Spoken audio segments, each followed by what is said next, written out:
We have to start supporting ourselves.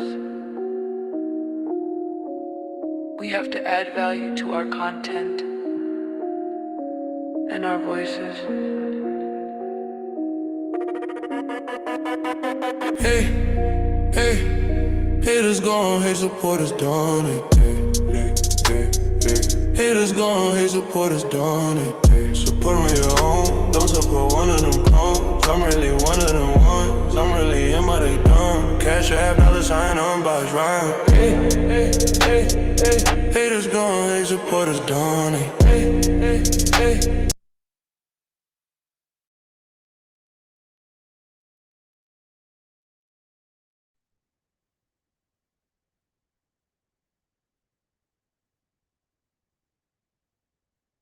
Don't support one of them clones, I'm really one of them ones. I'm really in my they dumb. Cash app, $sign on box rhyme.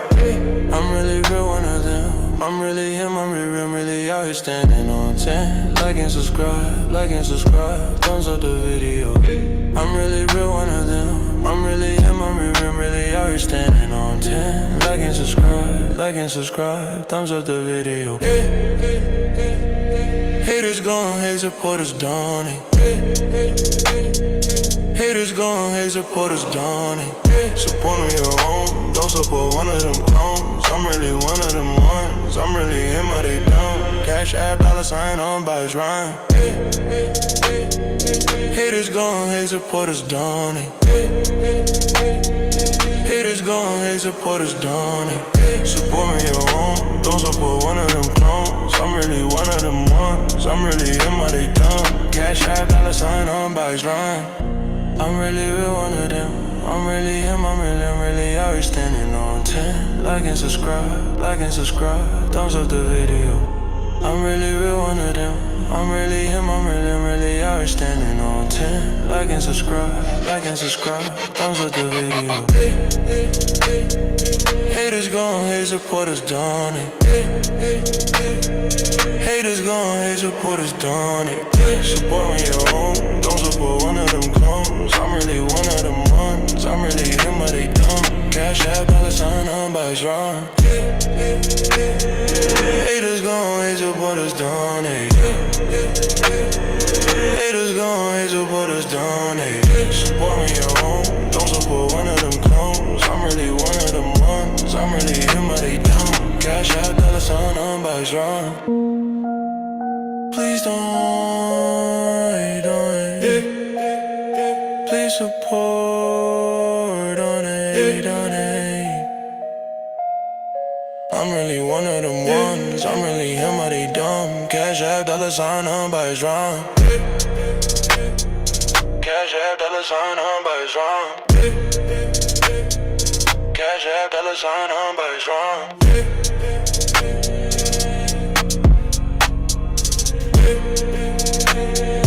I'm really real one of them ones that they dumb.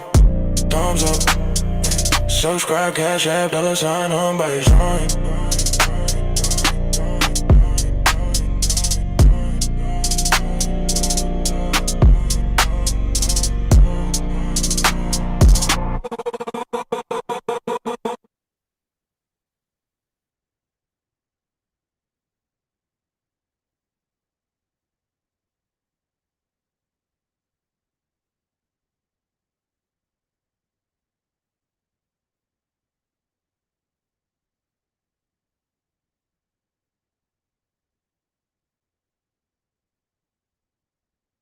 Late 60s, early 70s. And, we had people coming to the US from everywhere.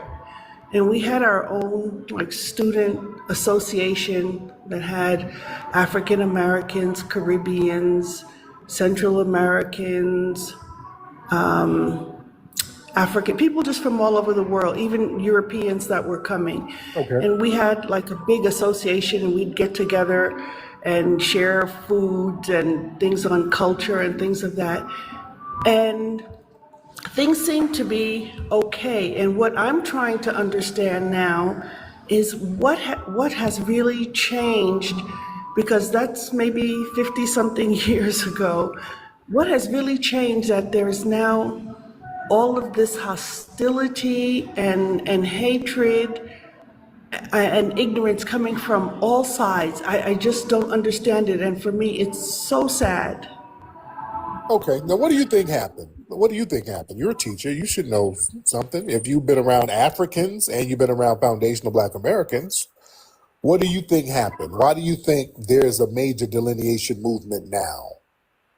No, actually, I really don't know because since 2008, I really haven't lived full time in the US. I've been traveling around like different countries and teaching and things of that sort. So the changes that were taking place there, I'm really not sure. But all I know is from my experience and the way I've been treated as an African American abroad, doesn't sound anything like what I'm hearing now that's happening in our country. And for me, it's really very disheartening and very sad. And I'm just sorry that it has come to this, but I really don't understand what has changed. Well, now, and you said you were around in the 60s. So how old are you, by the way, beloved? How old are you? I'm 72. Okay, so okay. Okay, beautiful. That's beautiful. Now, back in those days, in the 60s, early 70s, a lot of the African immigrants, they were just fresh over here. They were not in too many political positions. We really saw a big wave of the Africans and Caribbeans coming over in the 80s. I'm sorry, really in the 80s. But in the 60s, 70s, it was only a trickle. Y'all didn't have Candace Owens. You didn't have the Myron Gaines back then. You didn't have the Byron Donalds back then. You didn't have the Ilan Omars. You didn't have these people getting in these political positions and then dictating where the resources and tax dollars are going to go. So it was a different vibe then. So now we're dealing with the grandchildren of some of those immigrants now. And they are extremely hostile because in their mind, okay, they were born here, unlike their parents who could easily be deported since they're 14th Amendment citizens. Now they can't be deported and they can say how they really feel about us. And then they start letting loose on us. And then the disrespect and the hostility started coming through. And by the way, even those folks who were around in the 70s, they must have been telling those kids something behind closed doors.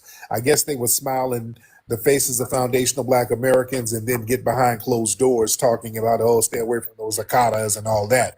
Because this new generation of these first and second generation immigrants, they got that hostility from their parents. So now this thing is starting to undermine us economically, politically, socially. We're being harmed by some of these people. These folks are jumping on FBA women in hair salons. These people are undermining our reparations claim. They're getting they're informants left and right. Many of these informants out here are these non-FBA immigrants and first and second gens because they don't have no cultural camaraderie with us. So those alphabet people use them as informants against us. So it's just a lot of undermining going on with these folks. And it's not all sides because we are not doing it to them. We're not going over to their homelands, undermining them. So when I hear that both sides argument, that's all cap. We're reacting and responding correctly to their hostility that they should not have whatsoever, because we can't go to their homelands and show any form of hostility like they do to us. So we're doing some straightening that's long overdue. You understand? I think I understand what you're saying. It's, and when I was looking at some stats the other day, because I was listening to another program, and I think there's like about maybe 2.5 million native-born Africans in the U.S. I'm not really sure about Caribbeans, but I know the Hispanics outnumber African Americans now. And one of the things I think that might be happening is that you have a lot of poor and uneducated people from those areas coming over, and they already have low self-esteem because they had to flee their homes. so that behaving in a superior manner is like compensation for really feeling inferior. And so that's why I don't think we should really take it so much to heart. I mean, we're 46 million. No. There's no way they can displace us. No, ma'am. There's no way they can displace us. No, but they can undermine us. See that whenever they do stuff, and that's the problem, because you're a Pan-African, that's Pan-African talk. Whenever the Africans and Caribbeans do stuff, it gets into that, well, they don't know no better. Oh, just let them slide. Oh, leave them alone. Just give them grace. The white man tricked them. Oh, the white man used his media on. Hey, family, what she really want to say is this. What she really want to say is, hey, well, the white man, he whipped y'all and beat y'all and made y'all change your name and religion. Well, we're trying to do the same thing. You know, what's the big deal? We want y'all to change, you know, your identity, and we want to hurt you and abuse you. And we don't want you really to complain too much. We want you just to roll over and be generic African. Like, that's really what they want us to do. They want us to be they want to be the abusers, and we just do the whole thing all over.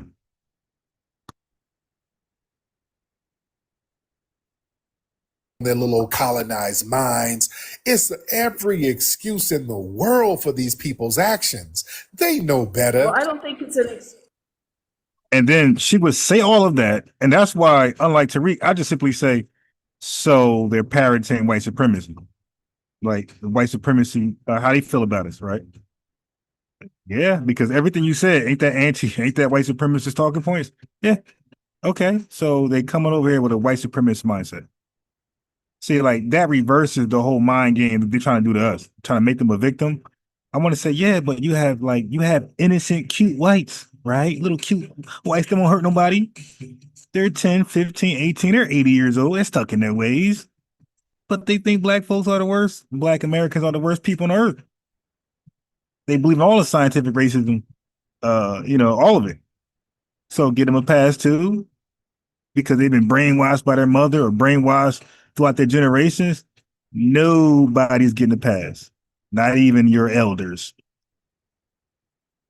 I don't think it's an excuse. I'm here in Africa, and I really see how media has influenced a lot of their attitudes and their behaviors, and they've never. Now we're going with the media thing. Oh my God! All right, well look, okay, well how about this? Then stop complaining about us then. All right, we're gonna appeal to the media too. Yeah, you're right. Yeah, the media made us make us view them a certain way. All right, cool. So leave us alone. So when we cook them, roast them, don't say nothing. All right, we're even Steven here. Whatever your excuse is, that's our excuse. Even left the continent, but they already have these attitudes and these ideas. And thank you, Alexis Berry, Farah, Lineage, Super Chat in the building. Appreciate you. And I think if that is what's happening, it's a real problem, but it's even starting here.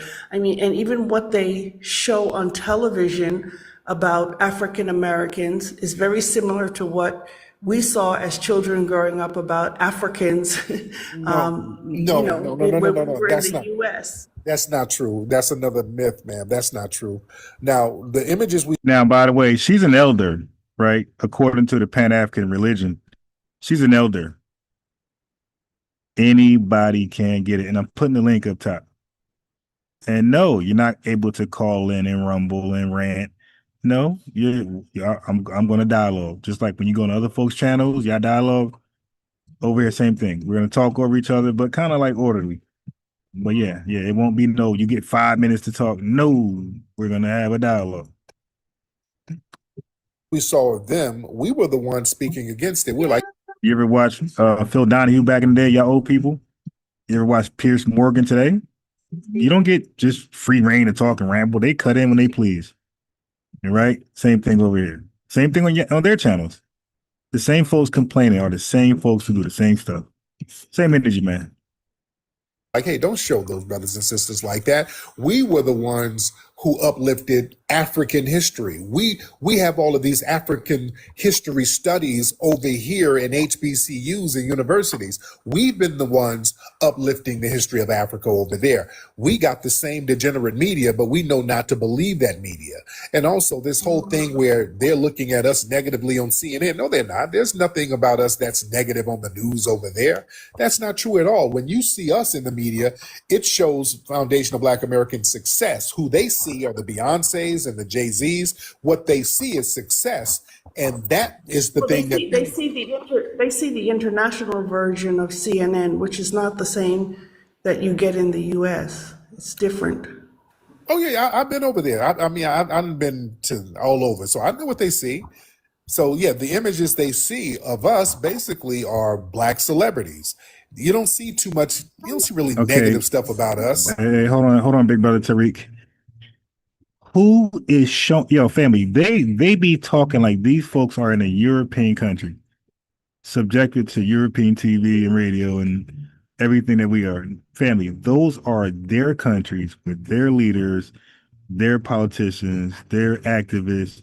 If there's any media being allowed to be played, it's because they are allowing it to be played. Nobody's got a damn projector screen from outer space.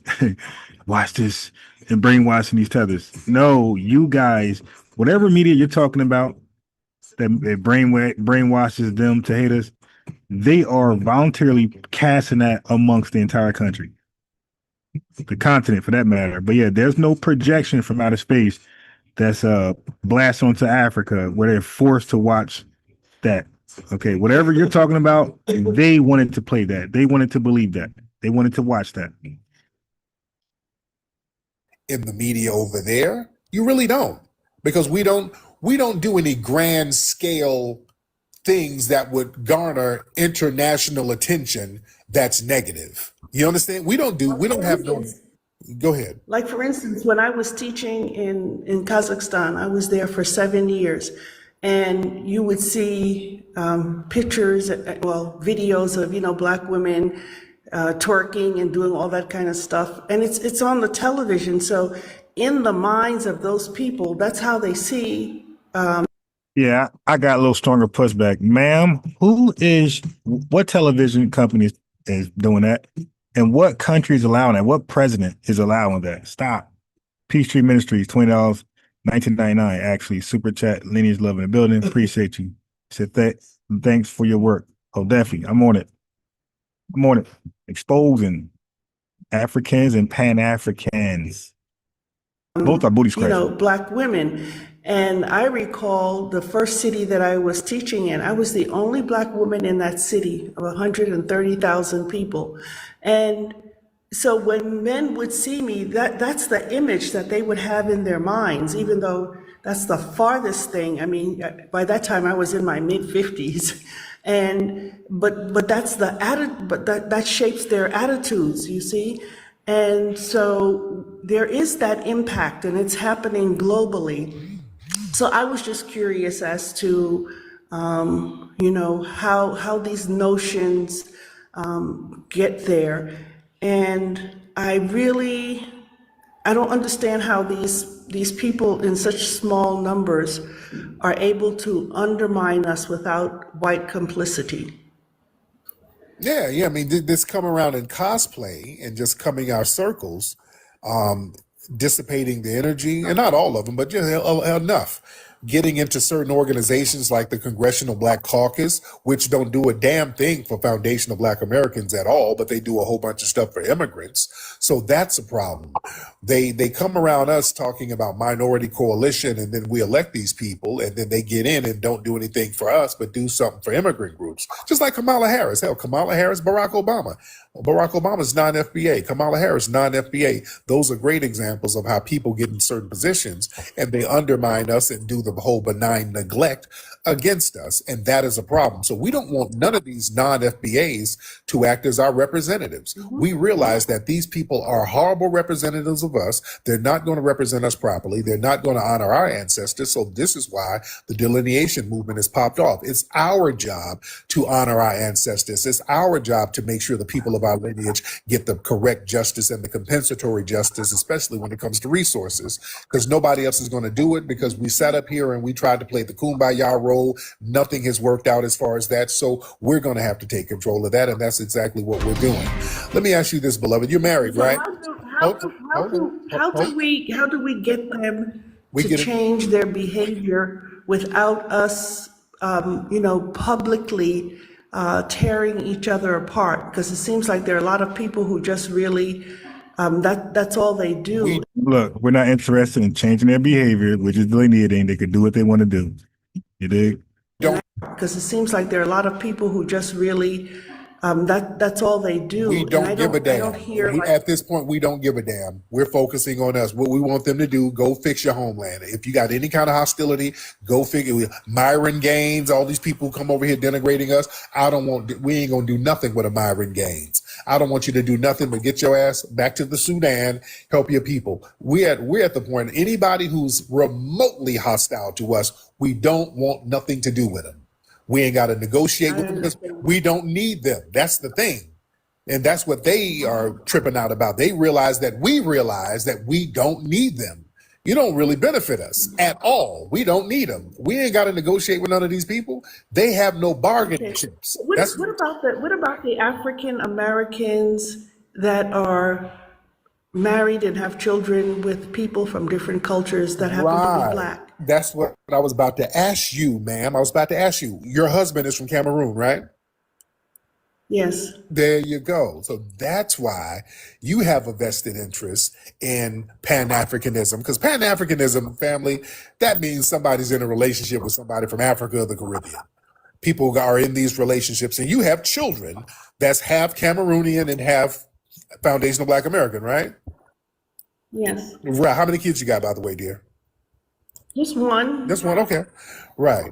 So yeah, my thing is Every time, with these family. children, a lot of times they might have dual allegiances, and that could be a problem with people who got a dual allegiance when it comes to politics. Because when it comes to political structure, a lot of folks who have dual allegiances, sometimes they will align more with the country their mother came from. And a lot of people come over here and they're just anchored. You know what I'm saying? You don't really have any relationship with the foundational Black American side of the family. That was just a lick and a finesse that one parent needed to get citizenship over here. So they don't have a real connection. So it just really depends on the individual and their level of loyalty and camaraderie to whatever lineage they feel more an affinity to. You know? Yeah. I had relatives, like even back in the 50s, one of our relatives, she's dead now. She married to a German Jew when that was against the law. Yeah. And they had to leave the United States. So she left with him and they went to England. He was a German. All right, she about to say some ridiculous stuff. Let me get rid of her. That's good. And this. I'm gonna mix it up. Don't worry, I got the ops on pause. So I felt like this is some interesting conversation that we need to talk about. This is all along with the title. Like at least a couple of times a week. And we be turning up, not TikTok, Twitter. This is Kaylee. Did you hit the button by mistake? I'm glad that you talked about the you start off. That's all I really got to say. Thank you, sir. Let's keep it going. Yes, sir. Americans on their own, they traditional Black Americans. Specifically speaking on the whole Somali situation, when it's other non-FBA groups that are supporting it, it's because they're getting Got to stomp for them. These are somebody they work at. Let's try boat right. Yo, can you hear me? Hey, it's crazy that y'all brought up this most swamp. So my family's from about, I think my people are from here, man, and been doing research ever since. I could trace my family back. I don't want to try and put this on our shoulders, so I'm gonna say it this way. This is America. And this bitch is, excuse me, has kissed my ass. Africa, China, Global South trade for the first time ever, 2026 now, the purchasing power of the Global South has risen. Larry, Export. Larry, slow down. Larry, now what are you? Where are you from? Where's your family from? My lineage. Oh, I didn't hear you. Go ahead. Larry? Yeah, I got muted Go there. ahead. Somalia. Okay. Are you up in Minnesota? No, from left Minnesota and renouncing my citizenship. So leaving America, heading, living in Asia, and basically I'm out of here. Salam alaikum. That's So you it. bouncing. Goodbye. And that's about it. And Yeah, he was funny. Tariq clicked his flag. The dude was already out the country. Hilarious. Watch this. so I just want to represent for the Africans. 2020 purchasing power is up. FBA culture, exports increase. Damn, Larry. Okay. All right, Larry, we got you. Larry, you're in East Asia now. You're in Asia now, aren't you? Larry? You're probably still talking. Yeah, I was muted there. I had to slow you down. You just kind of on and on, Larry. Yeah. Okay, Larry. Yeah, I am. You're in East Asia. What Asian country are you in right now? I'm in a Muslim country. Back in my civilization, brother. No, not really. You in a Alhamdulillah. That's where I'm Are you in at. Bahrain? I've left yours. I'm back in the Islamic world. You must be in Bahrain. You know, you guys still live with white people. No, I'm back in my lineage. I'm back with my men. I'm back with my people. You're not in Somalia. No, you're not And independent. You're not like, yeah, you're not like why do you have to know where I'm at? Well, then why is Abraham I left where you're I'm at. about to send ICE to get you. I saw him all booed up. No, we're gonna kick your bases out. You guys are done, brother. We're over here. The writing's on the wall. Salam alaikum. That's it. There you go. But right, but okay, there you go. But I saw. Yo, Tariq was like, yo, where you at? Don't worry about it, bro. We ain't gonna send ICE after you. That was hilarious. The dude like way in Asia somewhere and was still afraid of ICE being called on him. Hilarious. That's about it. Thank you. Why people want to connect us as these African descendant people when all humans are technically admixed at an ancestry level. So admix can't define any living person. So once a population forms its own stable genetic cluster, culture, and lineage, we make a new auto or ethno population.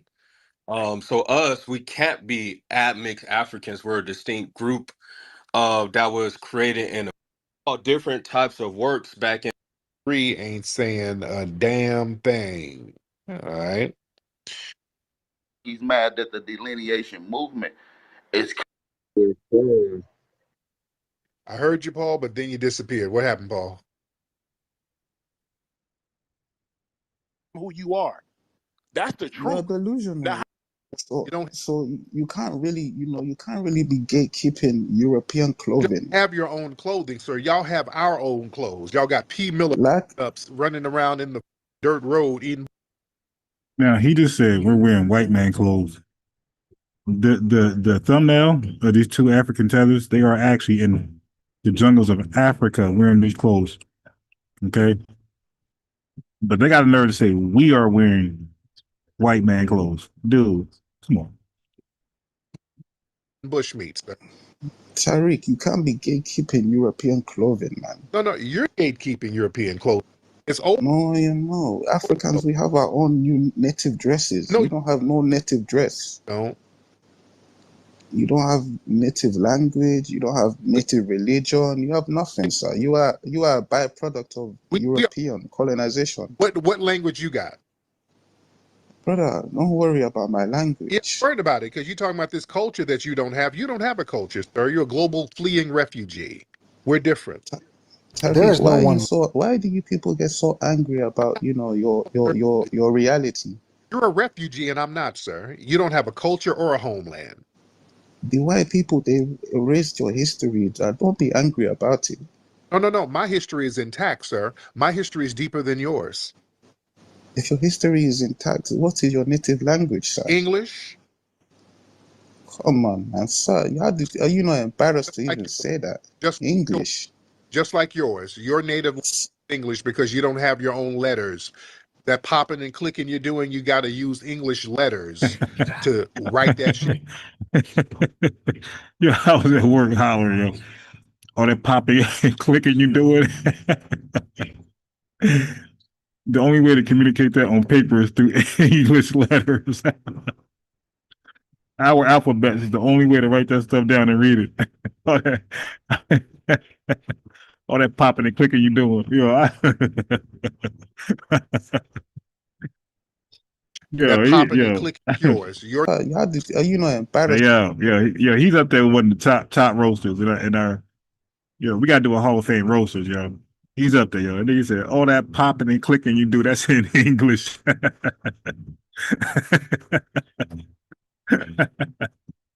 Just to even say that. Just English. Just like yours. Your native English because you don't have your own letters. That popping and clicking you're doing, you got to use English letters to write that shit out. So yeah, we got the same language, sir. You ain't got control of that, and that's exactly what my culture predates colonization. Stop it. You don't have your own writing system. They had to give you English to sound out the pops and clicks, sir. We don't. But we still have a language before. The white people come, we speak to each other in our language, you know. Slow down. You didn't have y'all didn't have last names until the mid 1800s. We have names, we have everything, man. We do. We have everything, Tariq. You're fleeing refugee. Yeah, I can't listen to Tariq at work, yo. I be laughing out loud. They be like looking at me like they be thinking I'm laughing at something they did. I'm like, nah, I got plates in my ear. Like, nah. Yo, really, yo. I'll be like just out of nowhere. Could be serious at one point, and then something like that happens. You did catch you off guard. You like, sir, you can't wag your finger at us. My culture is deeper than yours. My culture is more intact than yours. My culture is more influential than yours, sir, right? Sir, your culture is only influential because they use your culture until they put your culture on the global, global media. Right, you're right. Everybody uses our culture. They have to elevate it because it's no. Your culture is only the main culture because you are in America. They push your culture onto us. That's why you're not special, man. No, we are special because y'all emulate. No, you're not. No, we're not emulating you. You? Even your artists emulate us. Burna Boy, they got to come over here dressed like us and sample our music, sir. You're the main. No, but that's the modern aesthetic, man. You know, we wear European clothing. We wear, the hats. It's European. It's been influenced by you. I admit you influenced it, but it's the modern aesthetic. Flip flops come from UNICEF, sir. Y'all get charity clothing from Europeans, sir. Everything about your culture comes from the Europeans. No, but you're not understanding what I'm saying. I'm telling you that even your food, they got to drop off Red Cross grains and granola bars to your ass. Even your food. You see, Europe. So. You notice you are attacking me because you are emotional. You can't debate. You are emotional, sir. I'm not attacking you, sir, but you are emotional. I'm not sir. I'm calm. Why are you so angry about your reality? Projecting, sir. You're projecting because you're a failure in your homeland. You tried to. I'm not a failure. My homeland is good. Abraham Traore, and he's just getting started. He ain't got nothing popping yet. And he's achieved more than any Black American. We're more influential than him. No, your influence is you're just clowns in the circus. What influence do you have? You don't have power. Yes. Family, we didn't hear from Ibrahim Traore or Burkina Faso ever since he signed a deal with Russia, bro. His hype, all that romanticizing went out the door. Yo, the Pan-African community was so embarrassed and so ashamed. Oh, he kicked the French out. He's about to connect the Sahel and he's going to bring the other countries from ECOWAS over there. This is the beginning of Wakanda. His next deal was with Putin. Yeah, that whole bull crap went away. That dude is no longer in the news. There's no more videos about him, no thumbnails, nothing. They went away so fast, man. They are so ashamed of him going back to the white man. Oh, y'all thought he was gonna do it without the white man? Nope. Right back to the white man bosom. Yes, we do. You are clowns in a circus. Rejecting, sir. You are the best. You are the best clowns in the circus, sir. Rejecting, sir.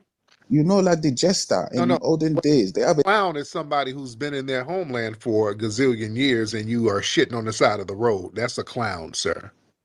like Tariq. In olden days they have the jester that will be dancing for the king and queen. That's your people. Sir, your folks come over here like that big old swole Nigerian dude gets on social media, bussy popping, eating hamburgers. Who's really the clown? Where are the clowns coming from, sir? Yeah, but no, you said that you are the global culture, so you're the main guys. The entertainment is you guys. You're the clowns Now, in the circus, the best clowns. That's it. No power, just clowns. y'all act like clowns because y'all try to emulate us. So why y'all acting like clowns then? Why are you trying to emulate clowns? Like Dr. Like, Omar said, the only thing you produce is sweat. You only produce sweat. sir, y'all anything. We have like that's respected around the world. Not just Yeah, but the we respect your. we got sports icons respected around the world, entertainment icons respected around the world, political icons, activist icons respected around the world. Who are your global heroes? Name your global hero, sir. Okay, let's talk about Africans. Africans, our global Name heroes are your the global two hero, most. sir. Okay, let me speak. The two most accomplished melanated men in the 21st century, African men, Tariq. Don't name an unknown, but go ahead. Don't name some unknown person. No, Tariq, listen to me. The two most accomplished melanated men in the 21st century are African men, Tariq. who? That nobody knows. The richest melanated man in the 21st century is an African man. Nobody knows. But go ahead. The richest melanated man in the 21st century, Tariq, is an African man. And ain't done a goddamn thing for your homeland. That does not matter. That does not matter. We are stating what we have accomplished, right? Stop He's moving not a the hero goalpost. there. You're Nobody moving the goalpost. hero. Nobody He is a him as he's a hero. He's a hero. nobody's not, nobody even knows his name. You don't even know it. Let me get Average back in here, brother. All Average, how right, so that's all. I want y'all to share some of the. I probably have other things on this thing, but I watched like a hell of a show, just laughing at work. But the thing was said, I didn't really get a chance to timestamp it. We can't really have our phones out. You're digging production. Anyway, let's get it. The first video is going to be this one. So it went backwards. I hate when this shit does that, man. Damn. Dang, I'll be having it right where I wanted it to be, right on the timestamp. And then like these computers, man, it keep restarting your browser. So now it's back to where I didn't want it to be. Give me a second, catch back up.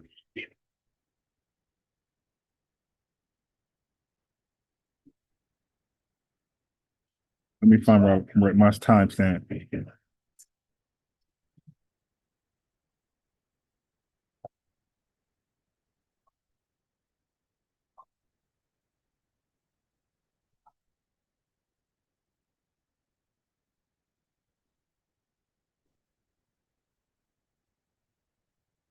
Give me a second. Let me get the timestamp.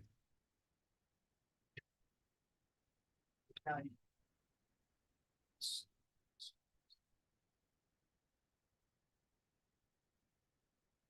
right, hold on.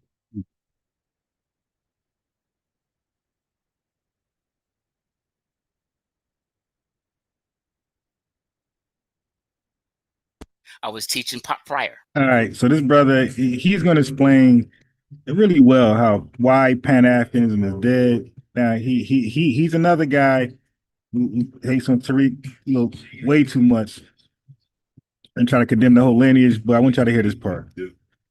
Right. So the title says Pan-Africanism is dead.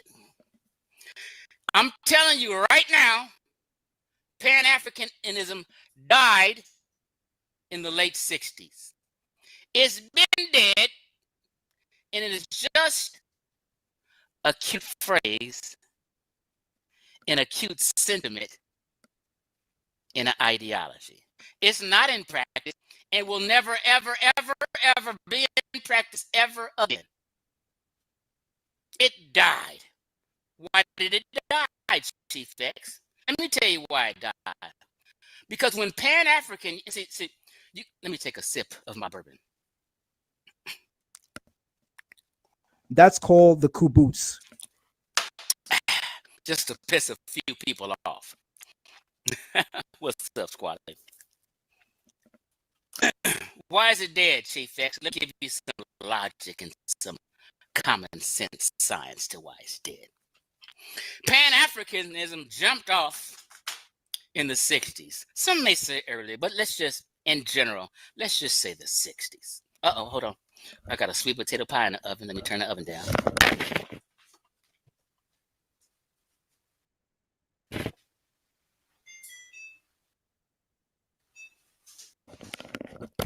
Now, 2025. Listen to the logic. Listen to the common sense I'm about to lay down. Listen to the wisdom I'm about to imbue you with. Is that a word, imbue? I think it is. For instance, it's 2025. Politics is different.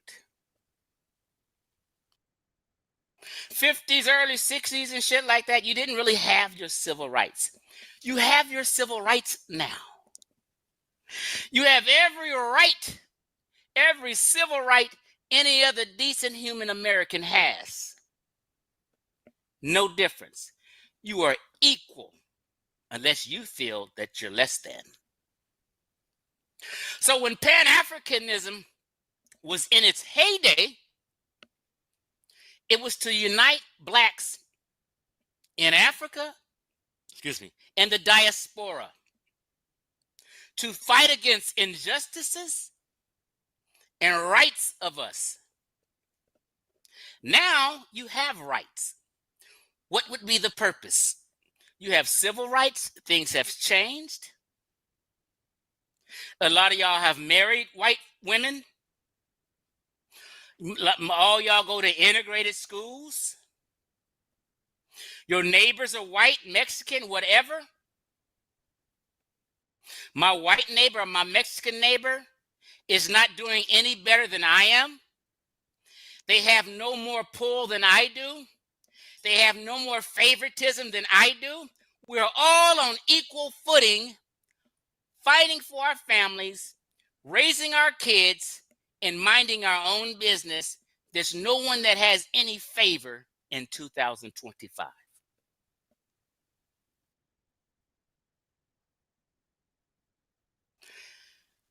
Pan-Africanism is dead because the ideology of Pan-Africanism, when it jumped off, is different in 2025.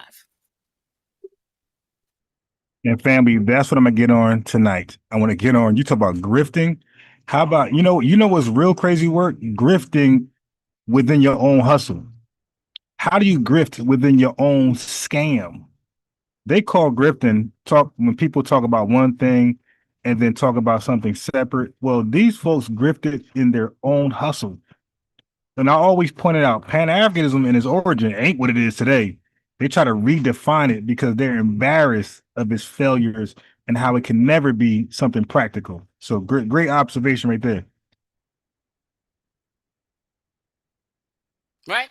For instance, let's be honest. Barbados don't give a fuck about Black Americans, and Black Americans don't give a fuck about Barbados. Black Americans are not trying and never have been trying to connect with Barbadian people and network and jump off some shit. When? They didn't do it then, and they damn sure ain't doing it right now. It died. Jamaicans don't give a fuck about Black Americans, and Black Americans don't give a fuck about Jamaicans. These niggas is not networking and trying to start businesses together and do any of this Pan-African jargon unity talk you guys spew at all. They don't give a fuck about each other. Let's tell the motherfucking truth. Cuba don't give a shit about Jamaica, and Jamaica don't give a shit about Cuba. When are these niggas networking and getting together, having some Pan-African conferences and some leadership? Who is the leader of the Pan-African movement? Name this person. I'll wait.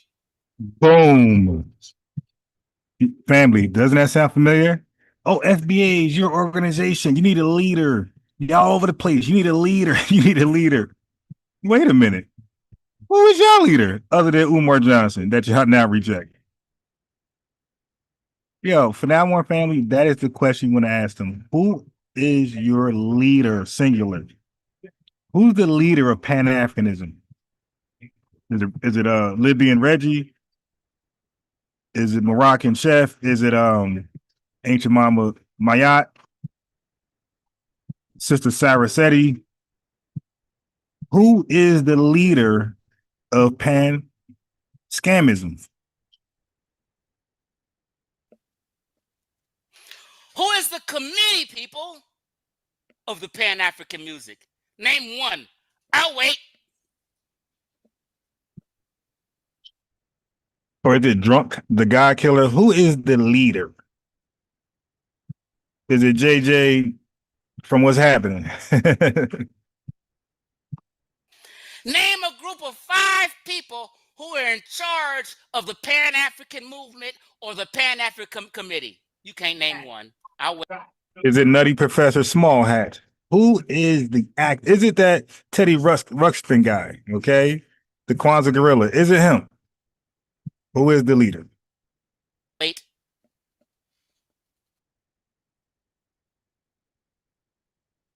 There is no structure. There is no leadership. There is no organization. All you have is a bunch of niggas in Black America parroting old shit, talking about let's unify, and ain't nobody made no steps to unify. Matter of fact, if we're being honest, 95% of Black Americans ain't even never been to Africa. What is that? What are you talking about? Don't even want to rep being the West. Somebody says Q Butter. I think Q Butter took his bid out. I think he has been there for a little while. He had like a little steam. I think he's seen the competition and all these guys and gals clamoring for. I think Q Butter backed down and said, "Yo, y'all got it." West Central African. What are you talking about? Hey, but I got some more questions though. Matter of fact, where the link at? I got some questions, Chef. And this got nothing to do with you, but this is about Brother Reggie and Dr. Maya. Yeah, I got some questions for anybody who questions FBA talking points on any level. Okay, I got some questions for the alternatives, right? So click that link if you don't mind. Got about 7, 8 questions. You dig? Go ahead and click that link. Steph, for whoever else out there. One of y'all click that link. Y'all want to hold me to other beliefs? Okay. Click that link. I got you. Because your crew been saying some crazy stuff. And I got the video. Hold on. I heard try to recant what he said about the transatlantic slave trade, how white folks kidnapped us and we were not sold largely by Africans. I got the clip. I got the whole thing. Ain't no popping and clicking. Ain't no chopping and screwing. I got the whole context. Click that link. Let's hear it together. I went to Ghana 5 years ago for my. Now, but click that link, Chef, because you questioned the able part to me. I mean, that's not my position. So I want you to answer 2 positions that's not yours, but they're in your circle. Because Dr. Mayat said some wild stuff, and so did Brother Reggie. Brother Reggie got some papers out there. So it's called the Black City Plan. I went through that. I want to hold you to the Black City Plan. Y'all want to hold me to somebody else belief that I don't agree with? Okay, cool. I want to hold you to your inner circles. Dr. Mayat said some crazy stuff, and I got her. And so did Brother Reggie, the Black City Plan, a garbage paper. And him and Dr. Issa written something on reparations. Garbage paper, by the way. Reviewed the hell of it, straight garbage. And all this legally and law stuff, delineation, lineage. Remember, he did a Webster dictionary on a legal term? Click that link. All right, we're gonna hold people accountable, right? Y'all want to hold me accountable for people that got their own belief? Click that link. No, let's watch it together. Click that link. 50th birthday. I set up in a repatriation meeting. Me, a few other people on the tour, and some Africans. We talking about repatriation. A brother, a chief, a Ghanaian chief, a village. I got you. Hey, peace, man. I got some questions for you. Did you hear me? Yeah, because I watched y'all link, y'all thing, whatever, and y'all kept talking about Lex position on evolution. It's not my position. His position on how many Black Americans were here before the slave trade. It's not my position. Okay, and without even asking me what is the purpose of my channel, like y'all gave me a purpose I never gave myself. My channel's here for my own reason. It's not what you thought it was. So did you hear what I said? Yeah. You gave me an explanation. I said I accepted your explanation. I ain't even have no beef with it. I said the issue that I have is when the rest of the people is talking, you don't have no issue with what they're saying. When your position is clear that African Americans descend from the transatlantic slave trade and they come from Africa, you said that. But then when everybody else come on, you let them spew off Afro stuff. So Like, what do you think I'm supposed to do with that? you supposed to set them straight. Why? I mean, Why not? Yeah. You gonna Okay. set me So straight right now, right? You right. finna set me straight. Right. You know If why? I say something that you disagree with, you finna set me straight. But they can Okay. say stuff that you disagree with, but you not finna set them straight. You know why? Because we have an understanding. Okay. So when two people come together, like America and China, they have differences, a lot of things. They come together and do business. Um, my goal is different from yours on this internet. This YouTube streets. Mine is different from unks and all that type of stuff. I'm not debating whether Egyptians are black or something like that. To me, that's old news. That's outdated. My thing is I'm about what you guys supposed to be about unity, about galvanizing amongst the inner differences, like the bottom line. The bottom line ain't to I'm argue all not day a long. Pan-African. Never said you was. I'm saying that Okay. if you're Black Americans, okay, I would think your goal is for Black people to unite on a large scale and do something productive, right? Yeah, I can agree with that. Okay. So how can I now I'm older, a little wise. I've been in all these inner circles, and I don't see that happening. I see people arguing all day long, creating more enemies within that same lineage, same ethnicity, same even race. So I see you're being more fragmented. So the goal ain't there. So doing the same thing over and over and over is apparently ain't working. So I said, let me start from the beginning. Let me unite on what is irrefutable. Okay. And let's start from there. And when the time comes, we'll work it to more conversations when we narrow it down. But I know something. I studied the history of immigration in this country. I did that. I know how long it took for Italians to be American.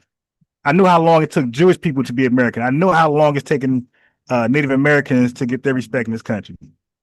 Okay, so I know it's not overnight. I know how long it took us to get our freedom from slavery. I know how long it took us to get civil rights through Lyndon Baines Johnson. It took 100 years. So we're like 8 years up and running, being successful as hell, trending like hell, and people want us to solve the world's issues today. No, I'm taking it from the top, and we're gonna link on one thing only, and we're gonna be strong at that. So people have their personal beliefs, no problem. We're gonna get shit done eventually, and that's the goal. And then when we, can lock arms and have this strong bond, then we could talk about more intimate subjects like that. But I purposely avoid those when they come to my channel. Some folks challenge me on things like that. It's like, and I say the same thing, bro. This ain't that show. Like, go to I tell them go to Sean. Y'all want to debate that? Go to Sean. So I redirect them to the channel who's looking for that smoke. This channel ain't looking for that smoke, and nobody's gonna make me look for that smoke. I'm looking for a different type of smoke, and I'm looking for a different type of gold, and I'm accomplishing it. I think people mad at that. Now, okay, so now the whole Apple thing. So here's my question for that, and not just you. It's actually through you, because you said people come on the show, they say things I disagree with, so therefore I need to address that. But you're on a panel with people that say things. I'm not sure if you agree with it or not, but do you agree with Reggie's Black City plan? Never even read it. Have you heard about it? He talks about it all the time. So that's the thing. You see, I never even looked into the Apple thing. So same thing. So I can have you looking. So now I'm gonna have you. Different though. I'm biased. No, it's not. No, it's not. Because the FBA talking points is out there. Is a website, everything. Wait, no. See, you just lied. What? You just lied. What did I lie about? There's no FBA website. There's no FBA website. You just lied. No, they read the website. They read a website. I got a website too. They read a website. So what? So no, all right. Now you playing crazy. So no. Telling me? No, hold on. So you telling me that the website that they read from is not one of the websites that's overall websites that talk about. No, there's no overall. See, that's in y'all mind. In y'all mind, y'all believe we have a leader, and y'all believe there's a website. No, but okay. So why are you holding this website as the website over my website or the website I believe in? The website I hold to. Why is that over mine? What's the website you believe in? Okay, well, when I say website, I'm talking about talking points. First of all, I'm ADOS, FBA, and Descendants of Freedmen. Is that on that website? I don't know. No, it's not. Okay. So yeah, so that's what I'm trying to say. Like, you guys in your crazy minds want to hold people to a website. That's one man out of 43 million that has a website that we could look at, review. If we like it, we like it. We don't, we move on. Don't that website have a flag on it? Yeah. Okay. Have you ever heard of the Black American Heritage flag?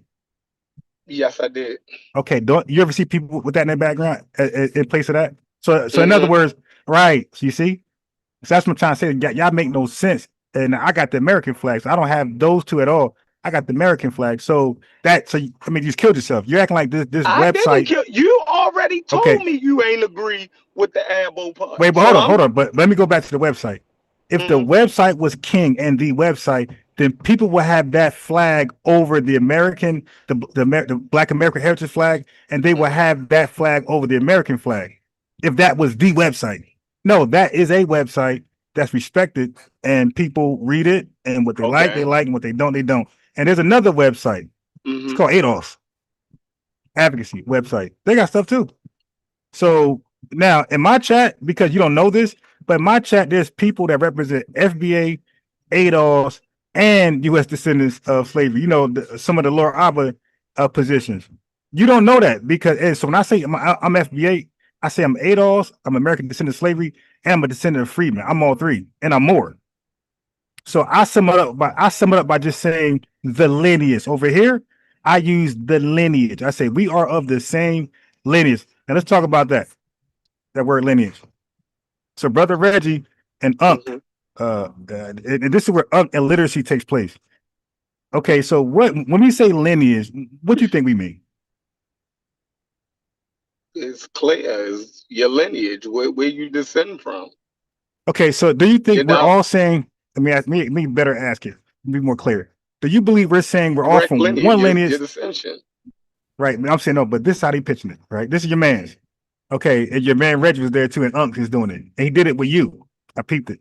Okay, so I can pull it up real fast. So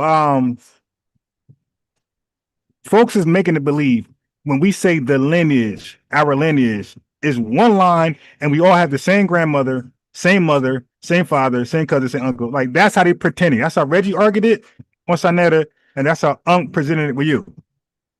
I mean, straight garbage. So when we use lineage, it's no different than using American Indian, okay, or Japanese, or you say Asian, all You're right? talking about ethnicity, right? Right. But we're talking about many lines within one label, one term. So when they say the Native Americans is fighting for this, bro, that's a whole bunch of tribes there. That ain't one. You know, that's a bunch of tribes. The same thing with and the other things, but it's one name to represent all. So it's one singular name to represent the plurality. Because you don't want to keep naming 300 or Right. 3,000 tribes. So we say the lineage. We're gonna name 43 million people. Now, are you familiar when Unc said delineate on that panel? I don't know. I wasn't up there long, but go ahead. I'm Right, familiar you with were the there. conversation. You were there. I was looking at because I said depending on y'all call, I'm gonna hold y'all to what everybody's saying on there. All right, so now they're defining delineation from the Webster dictionary. Now only a literate would do that. That's a legal term, bro. So first of all, let me take the steps. Is delineation, is disaggregation, then it's it's a explicit representation. That's how it works.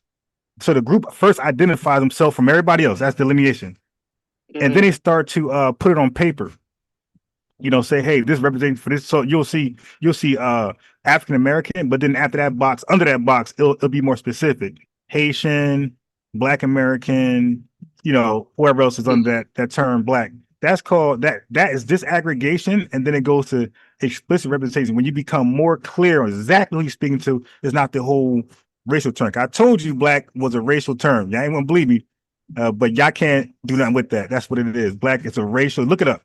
Just go define Black. It's used as a racial term for people of African descent, but people misuse it as an ethnonym, like you're only talking to Black Americans. And Q Butter, it goes back and forth. I ain't holding to him, but I caught him. He used it back and forth. I don't know if it's intentional or unintentional, or he just ignorant to how I know what you're saying. Unc uses that. He used that in the argument with me a couple times when I disagreed with him. But go ahead. I'm with you. They okay. definitely get that part fucked up. They do. All right. Now look, now I know that what I'm saying to you is that none of them can do anything with me. None of them. And I went over Brother Reggie. Matter of fact, he pulled on my channel, bro. He misrepresents the Black farmers. That was the reparations. Like he's combining them with a white lady who sued because she didn't get she wasn't included in the Black reparations claim for farmers. So she tried to tag herself onto that. So he confuses them two together. I think the dude senile, like the other old guy that was in the YouTube streets. All right, so hold on. Oh, wait. I got something for you. Not this. Are you now look, don't even cap. Do you remember I'm gonna pause this. Do you remember when Dr. Mayat had a debate with Pastor Bennett? Yeah, I remember that debate. Okay. Do you remember the title? No, not word for word. I'll tell you. But it was about the Black church, right? No. It was about did Black people. Christianity. No, did Black people evolve or we're in a better position now than during the height of Jim Crow. She debated Pastor Bennett on that. She got washed. He whooped her. Yeah. Okay, so now hold on now. You're saying that now. When we get Dr. Maya on here, you gonna say that to her? Yo, why wouldn't I? He was whooping her. That was a crazy position for her to take. All right, hold on. So I'm gonna play it. So now I was gonna play this anyway. So this was Unc on Dr. Maya. Hold on, this is Unc on Dr. Maya's show trying to. Hey, what's going on, brother? Hold on 1 second.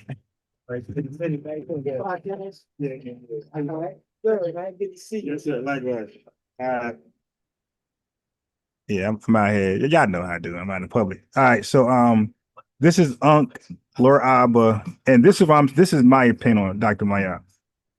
She usually caters to whoever the guest is. So now Laura Abba is there, and so is his man. Got his man name. But Unc is on here and Dr. Maya. Now, Dr. Maya at this point is saying she's a descendant of freedmen. Okay, and I got her saying she's ADOS too. She's everything. And she said she was FBA. Yeah. And then I heard her say when she said we're disrespecting the elder, she called it a group now. Well, see, I don't want to be part of no group. If you're gonna disrespect the elder, you see how? Okay, so it's no longer a lineage. Dr. Mack, you're mad, and it's a group. So we know how that's people. Before I play this video, what I'm saying is that people were debating Abels and whoever else. Okay, and then when the FBA push came out, Adolph's push, the Senator Friedman push, a lot of those people maybe looked at Tariq's website and said, "Hey, that fits me. I'm FBA. I'm Adolph. The Senator Friedman." So now the people who are debating this scientific, so-called scientific community that they were debating decided to take on that too. Well, we're going to debate the FBA thing. And then they started to lump, I know for a fact, they started to lump up everybody who calls themselves FBA as an Abel. Because they came over here saying, matter of fact, I had Tiffany on here. Tiffany, who went crazy on Unc. She was over here twice. And she kept saying, y'all you don't believe in DNA, you don't believe in science. The whole time, tying me into people, never talked to me in their life. Right. But she kept saying it. I'm like, why she keep saying that? That she said that she thought I was an Abel. Okay. All right. But hold on. But when we lump y'all all into Umar or Garvey, y'all say I'm not a Pan-African. And we gotta respect that. All right. So this is right here. So now he's gonna do a presentation. Right. But look what happens. Linked to legal status during the Reconstruction era, specific to descendants of enslaved Africans in the USA. And I think this is a point that needs to be highlighted. It's specific to descendants of enslaved Africans in the US. When I get back to the end, you'll see why that's so important. Examples: Freedmen's Bureau, Freedmen's Schools. Identity and meaning of African American. Hey, Chef, just real fast. Have you spoken to Mr. Morpheus lately? You on mute? Where you at? Hold on. Peace. Did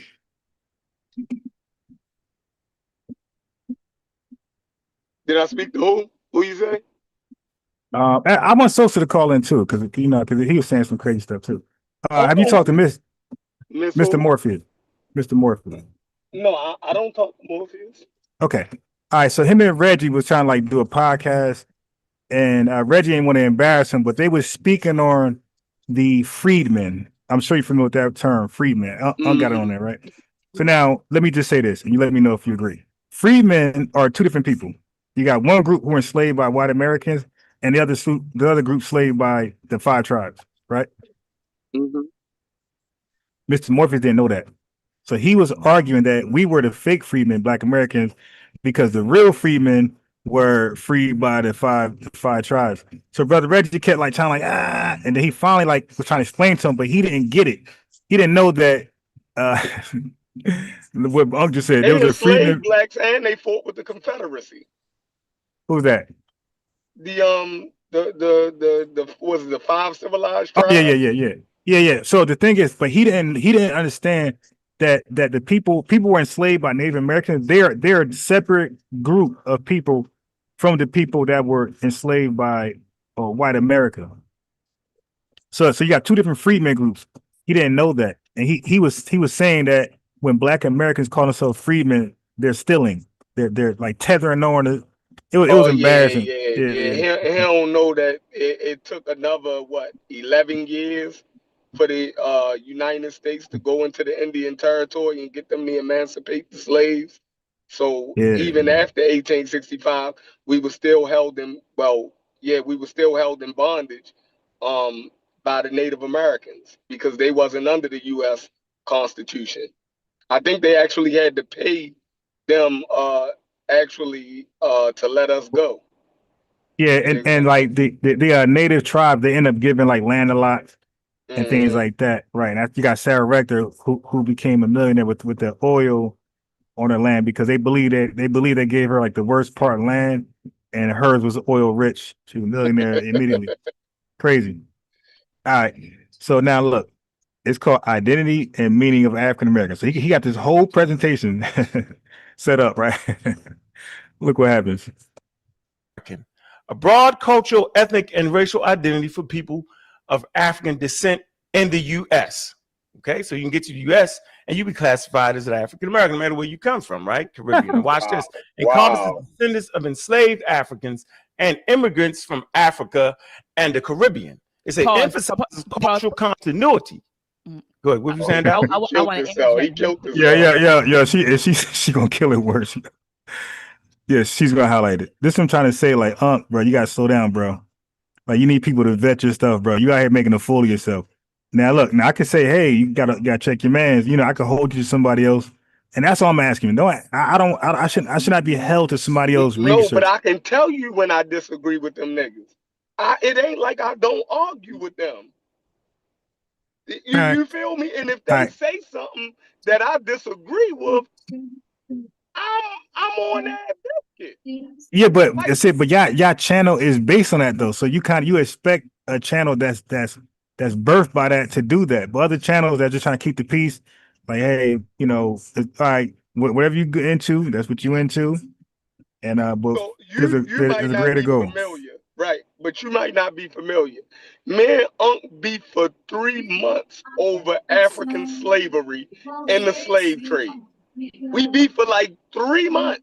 What? Yo, just give me a quick rundown. Like, what could possibly be the beef on that? Like, this is, I do think that's common history. They were trying to say that Africans did not practice slavery. You dig what I'm saying? The homies are fake. Queen Nzinga, all these guys never existed. Exactamundo. So we differed on that big time. Half of the stuff that you argue about Africans selling us to the European, we went through all of that. They fought me down tooth and nail. So only beef that I have is with that Abo stuff. Like, it is not. That's not cogent. That don't go with nothing. Like, and I'm not a Pan-African. You feel me? So, you know what I mean? Like we differ over there. Like, but I'm not even over there. I just popped up because of the conversation. So, you dig what I'm saying? Like, it's stuff that they argue with me. Chief Facts, Unc, and a couple other dudes came on and argued with me when I was saying, yo, I can accept the FBA term, long as it's not dealing with the Abo stuff. They went crazy on me. The same way Dr. Mayat said, yo, in one sense, I am FBA. But she said, I don't agree with the Abo part. And that we was here before Columbus and stuff. Like, that's the part that most of us have the disagreement with. And this is why we say, and people act like they deaf. We're saying that's not a requirement to be FBA. And people act like we're not saying that. And they know that. You could just Wikipedia, ChatGPT. I mean, you guys use these resources when it benefits you, but when it doesn't, nobody want to Wikipedia, Google AI. Nobody want to do that no more. Everybody want to rely on their own ignorance. It's like, dude, but I get it though. Like people hate certain groups or certain individuals, and they want to, because people claim the same thing. Everybody's grouped in, and that's why I got some questions for those that would like to click that. Who came up with FBA? Tariq Nasheed. So this is what they're basing it off of. Okay. Now, and who came up with ADOS? Yvette Carnell and So is she the leader? Is she the leader? I don't know. Right. See, it's stupid. It's goofy, and then you got Jesse Jackson with African American. You got Melvin Charles with the Black American Heritage flag. Like that. No, an idea. It's an idea. You say, I like that idea. That makes sense. I'm rolling with that. But it don't make him the leader.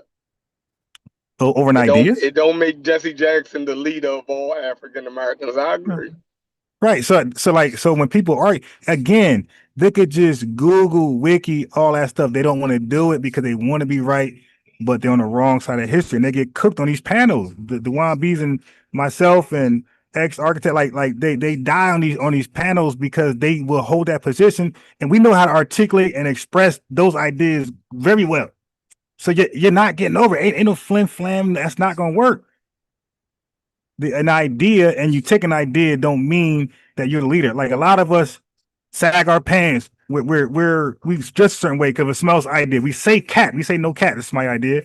Nobody leader. So you have a good idea, and sometimes you take the idea and do it better than them. Our culture is inventors and innovators. Okay, we're some of the best innovators in history. Yeah, we're innovators. So we hear something, we like it, we tweak it, and it's ours. And we believe we make it better and more fitting. Okay. So let me play the video real fast. And this is why when you and I were arguing on the telephone, so I want the family to know, and maybe the people who are just watching us don't know, that a lot of these conversations that we have publicly are birthed from arguments that Unc and I have behind closed doors.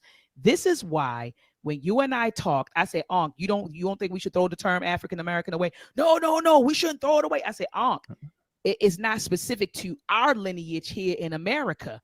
Anybody that comes over here who's a descendant who is of African, you sound like you claim to be an African American. Then she went back to call herself African American. You did.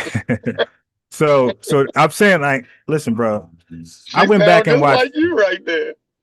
I went back and watched all of it. I do that. I go back and watch 2-3 hours or something, clip it up, and be ready to cook somebody. So I got her. That's why she won't call in. I got her. Stuff like this. I'm waiting on her. But she just said it. Now look, Unc's doing a presentation. Watch this.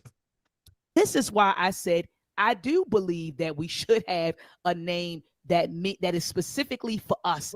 Okay, so by saying that, she don't believe African American is specifically for us. Black immigrants cannot come into the country and hijack. And so she's delineating. All right. How long ago is this? This is 9 months ago. Let me let you see. 9 months ago, she sounded like us. All right. This is why people be like, yo, the agents, they're getting paid. Like something going on here. Because she reverse pivoted, never came back and corrected this, just reverse pivot. And then you get mad at Lex for saying he changed his mind, but she changed her mind. Were appalled. You were like, no, African American, they know who's who, and they, you went through all that. But in your slide, these 2 bullets talk about exactly what I was arguing on the telephone that day. But please continue. I know I'm sharp as a harp, though. Let me finish. Hey, yeah, do you know he didn't finish though? Look, let me fast forward. Hold on. She cooked them right there. That's crazy. Equal status, contemporary. African American is a broad identity. Right. So look, so he got Freeman up here. All right, look, exactly what I said. Broad identity for all people. I said what I say. It's actually called POAD. It's POAD. Like the African Union calls it People of African Descent. POAD. Okay, Freedmen, specific to descendants of enslaved Africans in the United States. We call this FBA, ADOS, and other names people want to use for that. So what I'm saying is to take away from this phone call, it doesn't matter what you name yourself because the people exist. Name changes, name goes, they get tweaked, but the people don't go. The people are here. You could call them Ninja Turtles. They're still here. They have a history and a legacy here. They did something as a collective. So the name, people argue the names like, yo, you won't get anywhere because our name is colored, Negro, Afro-American, Black American, Black, Black American, and things like that. You feel me? And now it's African American, I guess, all over again. For all people of African descent in the U.S. That's what I was trying to tell you. Okay, of course. Linked to post-emancipation legal status. So he's reading his own obituary. How did he get out of this? I don't think he ended up playing the whole thing, if I can remember. But he's reading his own obituary like Marcus Garvey. I don't know if you noticed that. If you knew that, but Marcus Garvey read his own obituary. They did him dirty in London. Yeah, he was in a hospital dying, and they wrote he already dead. He already died, and he had to read that on his deathbed. Crazy work. Reconstruction, cultural and ethnic identity encompasses historical and modern experiences, and these are the sources: National Archives and Records Administration, Smithsonian African History. That did you change your position? No, I didn't. I'm still the same.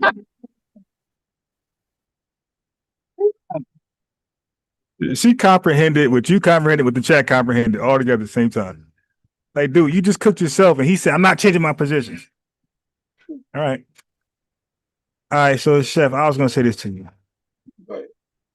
So the ABOs, right? So they have a belief. I think that they were. This is what I know for sure, that they believe that they were always here, and they didn't come on slave ships. It happened backwards, right? That they sent people to Europe, something like that. Is that, or Africa, something like that, right? Or am I wrong? They have multiple different beliefs, but Okay, that's one of them. right. But do they all agree on that they did not come on slave ships? That No, I don't think that's the total belief. I think some of them say some black people did come on slave ships, but some of them say my people didn't because I can't find that in my lineage. So it's a whole bunch of, you know what I mean? It depends on which one you're Yeah. talking to. But the general belief is that they are indigenous to the Americas, right?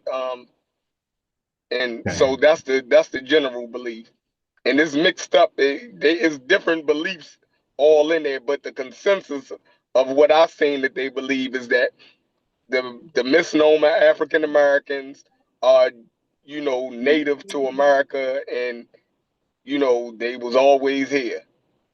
You know what I mean? Came before Columbus, that type of shit. Okay, so Tariq on his website have an origin story, right? He got origin stories of how people got here and were already here. So from what I know, he said some people were already here. Mm-hmm. Some people came on slave ships, right? And then some of the people that are already here admixed with the people from slave ships, right? Mm-hmm. So some people believe that, right? Now that's a personal belief.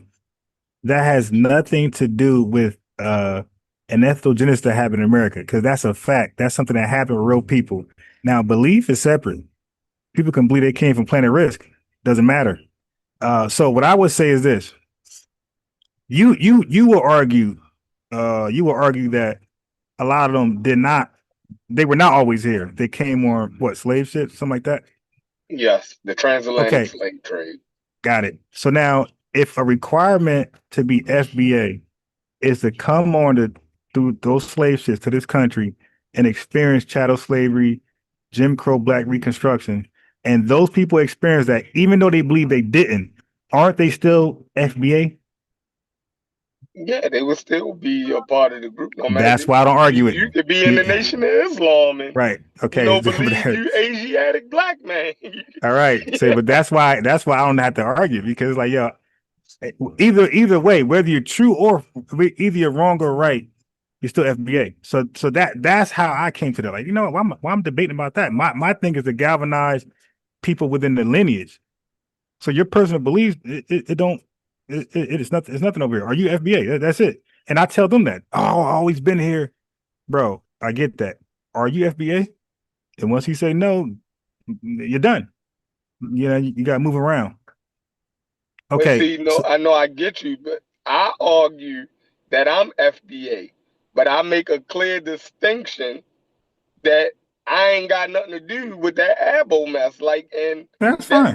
that's the thing. You feel me? Like, if you ask Unc and then they beef with me over that, I say, yo, the why wouldn't I be FBA? The same way Dr. Mayat said that she was FBA or a couple shows ago, according to the definition, right? Not the Abo definition, but the other definition. You feel me? She said it. Even James Small said he was FBA. You We know. feel me? According to the definition, you feel me? But he agreed to all of the definitions. He crazy. You feel me? He Absolutely. agreed that he a Abo, he a African, he's an African American. Like, yeah, it's time for them to sit him down. Like, period. Like, it's Uh, nonsense. But he agreed. You know what I mean? So all right. So, all right. Because like it's either you fall into that definition or you don't. And Tariq Nasheed, FBA, people should know that Tariq, he believed that was a more clear and concise definition for the lineage than Adolf. Right. That was his reason why he came with FBA. He felt like Adolf still allows, whether it's true or not. That's what he said. He said he believed Adolf still allowed immigrants to sneak in the back door. All right. But both requirements are damn near identical on how you're, part of. That's why I just say the lineage. So just to be clear. Okay, so I got that out. Okay, So now let me play the discussion between me and Unc and the slave trades, okay? So now he said, Are y'all going to debate this? we already did. So I'm gonna play it to you. Ain't that long. Let's see. Is this? Oh, it's the other channel. Hold on. He called in. We debated it. Like I read the source, it agreed with me. He read the source and thought it was gonna say something different. Like it's the same English letters, same website. And then he started to change the goalposts right after he realized, you know, When I talk to them, they throw Tariq Nasheed at me, so I'll be like, yeah. yo, that ain't what I'm saying. So, but they always throw Tariq Nasheed and try to tell me I'm following Tariq Nasheed. I'm like, yo, I'm just following the definition of the term. That's the same thing they did with different ethnic groups. All right, let me go back. Yeah, then that's why in order to win an argument in these FBA spaces, that's what Chief X did. You have to make Tariq Nasheed the leader. It's like, all right, Chief X. I mean, so all right, then it's not gonna go far then. If he has to be a leader, he to be right. It's not gonna go far. Okay, so here we are. And then let's argue if he's a leader. Let's argue that. And then don't do the trademark thing because that's gonna be a learning lesson. I'm gonna cook anybody who argues the trademark thing because I know niggas don't know about trademarks. So I'm a 100% cook people on the fly with that one. All right, so let's get to the debate.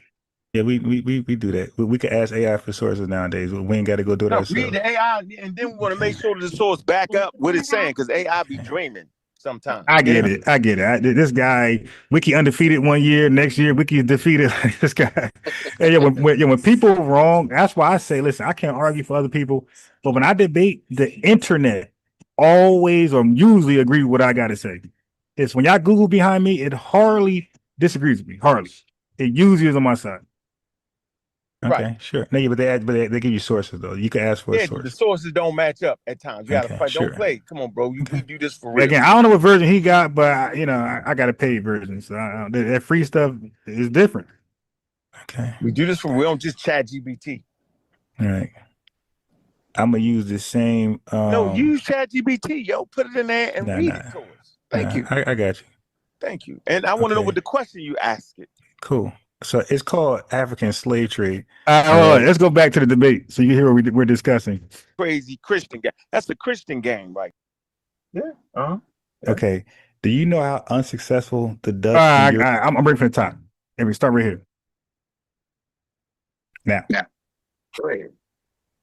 You're familiar with the transatlantic slave trade, right? I certainly am. Okay. I heard you use the term. Do you still go by this term? Do you still go by that we were kidnapped? Yeah, because you got to get kidnapped first to get enslaved. Okay. Yeah, I'm just asking. Okay, so now when we were kidnapped, who did the kidnapping? Dutch. All right. You heard that? I'm gonna keep playing, but so far the Dutch, right? We're on one accord. Now this ain't chopped and screwed. This is the video. Okay. All right. The Dutch. Let's go. The Portuguese. Okay. Hold on. So he named 2 European nations. I didn't have one African one. So the Dutch, which I knew he would do that. I'm a chess player. I knew what he was gonna say.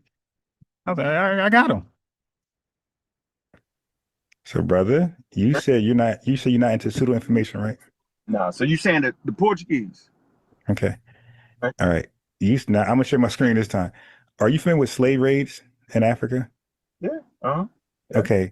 Do you know how unsuccessful the Dutch and Europeans were in the 1400s when they went over there and tried that? All right, so I made that I made a claim. That's either true or false. I said the people he named, I said they were unsuccessful in slave raiding Africa. They died from diseases and they got killed off by African resilience. Do you know that majority of all the kidnapping were done by Africans? That's clear. We're debating now. I said majority, all of the kidnappings, because they use languages. They stole us. They took us. They kidnapped. Whatever language you want to use. I said it was done by majority Africans. Listen to what he says. mean, come on, bro. Like That's what that's false. Okay, let me pull it up. I'm Yeah, saying let's the pull way it up. you, yes, you Okay, don't let's know pull what it you're up. talking about. Okay, And yes, I don't know what I'm talking about. There you go. All right, it's on. you're You gonna got it. play. Hold on, Okay. hold on now. Oh my, this is gonna be easy one Doing right it. here. What you're doing is you fucking it all up. Now this is called splaining. If y'all don't know, sure. So I'm So gonna read it and you correct me. hold on. You fuck. I'm gonna let you fuck it all up. Then I'm gonna get you and beat you all up. Go ahead. Yeah, okay. Hey, Go. yo, Unc has never in his life or his history on the internet has ever came behind me and corrected me in his life. I usually correct him on vaccines and chemistry. He has never in his life came behind me and corrected me in a phone conversation or no, one time. Now he did one time, my first time on his channel. They got me one time. I was a little pseudo. One time, but that was it. He's like 1 in 90 versus me. Go ahead. And, present the false narrative. Go. Okay, got you. Go. I'm muting out. Let me share my screen. Yeah, cool. Screen. R.I.P. to Unc. Okay. Now he's going to change up everything I just asked and watch. No, I'm not. Okay. I'm gonna force you to deal with chronology. See, you can't play me with the crazy Christian game. That's the Christian game right there. Well, you know the Africans enslaved themselves. You know, you're a Christian talking about a slave trade that don't got nothing to do with the way you thinking. But go ahead. Okay, sure. Yeah, go for it. I'm the right dude. And I got 2 more minutes. So you got 2 minutes. Okay, got it. Okay, let me cook this guy real fast. Let me RIP this dude. Crazy. Man. Crazy. Now the Africans enslaved themselves. How? I got you. Yeah. Got you. Wasn't even called Africans. Nigga, they was just, give me the tribe and the clans. Nigga, don't play with me. And Zinga. Queen of Zinga. She went part of slave raids? Yeah. Okay, got you. Absolutely. So don't ever ask me another question like that. Okay. He just said, yeah. You know, I'm gonna let you have that for a moment. Then I'm gonna beat you up on it. Definitely got an answer for it. Sure. Yeah, go ahead. What you doing? You said that. Hold on. All right, but when y'all was on the panel together, he said I chopped and screwed and twisted it up. Yeah, do you know he called me on the phone after this? Nah, you knew I would never argue that. Nah, I'm mistaken you. No, you didn't, bro. You were 10 toes. Supposed to had that already, bro. Got you. Ain't nothing you can read that's gonna say what you saying, yo. Go read that. We want to see it on the screen, nigga. Put it up there. I will. Yeah, what you taking too long? Relax. I'm gonna get it right. Okay, Don't get it right. Don't give me a source to say that. Don't play. Okay, sure. I got you. Yeah, all right. Yeah, we do that. We can ask AI for sources nowadays. We ain't got to go do it ourselves. Read the AI, and then we want to make sure that the source back up what it's saying, because AI be dreaming sometimes. Get it right. Okay, sure. No, yeah, but they give you sources though. You can ask for a source. The sources don't match up at times. You gotta fight. Sure. Don't play. Come on, bro. We do this for real. Okay. We do this for real. We don't just chat GBT. All right. I'm gonna use the same. No, use chat GBT, yo. Put it in there and read it to us. Thank you. I got you. Thank you. And I want to know what the question you asked it. Cool. So it's called African slave trade. All right. Transatlantic. So do you see my screen right now? The Africans had a slave trade before Europeans colonialism came out. We know about that. We know about that. Okay. Go. Do you see it? Do you see it? Yeah. Read it. Okay. So I'm gonna go to the most simplest one. So wait 1 second. I'm gonna get your spaghetti. No, just read the African slave trade. The African slave trade or transatlantic slave trade involved the transportation by slave traders of enslaved African people to the Americas. European slave ships regularly used the triangular slave trade route and its middle passage. Europeans established a coastal slave trade in the 15th century, and trade to the Americas began in the 16th century, lasting through the 19th century. The vast majority. No. We gotta stop right there. No. I'm gonna read. No, I'm gonna leave it up here. Keep reading. Why? No, because I'm gonna leave it up here. You read back. Okay. The vast, because you don't want to read right here. I want to keep going, but I want to be chronologically correct in what we're saying. I'm gonna leave it up. Go ahead. I'm gonna leave it up. The vast majority of those who were transported into the transatlantic slave trade were from Central Africa and West Africa and had been sold by West African slave traders to European slave traders, while others had been captured directly by the slave traders in coastal raids. European slave traders gathered and imprisoned and enslaved at forts on the African coast and then brought them to the Western Hemisphere. Some Portuguese and Europeans participated in slave raids. As the National Museum of Liverpool explains, European traders captured some Africans and raids along the coast, but most of them from local African or European dealers. European slave traders generally did not participate in slave raids. You're dead. Go, you're dead. So here we go. So it says the Atlantic slave trade and transatlantic slave trade involved the transportation of slave traders and enslaved African people to the Americas. European slave ships regularly used the triangle trade route and its middle passage. So if we stop right there, and the context is it was the Europeans that established these trade routes first, right? So there is no Africans prior to colonialism planning a triangle. Yeah, what the hell is dude talking about, bro? Yeah. I told you the goalposts, but whatever. Trade route and building ships. And so these people are at the source of dysfunction in that particular region. There's no argument over that. So now that we got the chronology proper, no need to take slaves to the coast or raid anybody and send them across the world without the European involvement. So they are at the source of this, okay? It's business for them. The next sentence says, it says Europeans established. So European, not Africans, but Europeans established a coastal slave trade in the 15th century, and trade to the Americas began in the 16th century, lasting through the 19th century. So Europeans did this, and based off of Europeans doing this, they established the slave trade.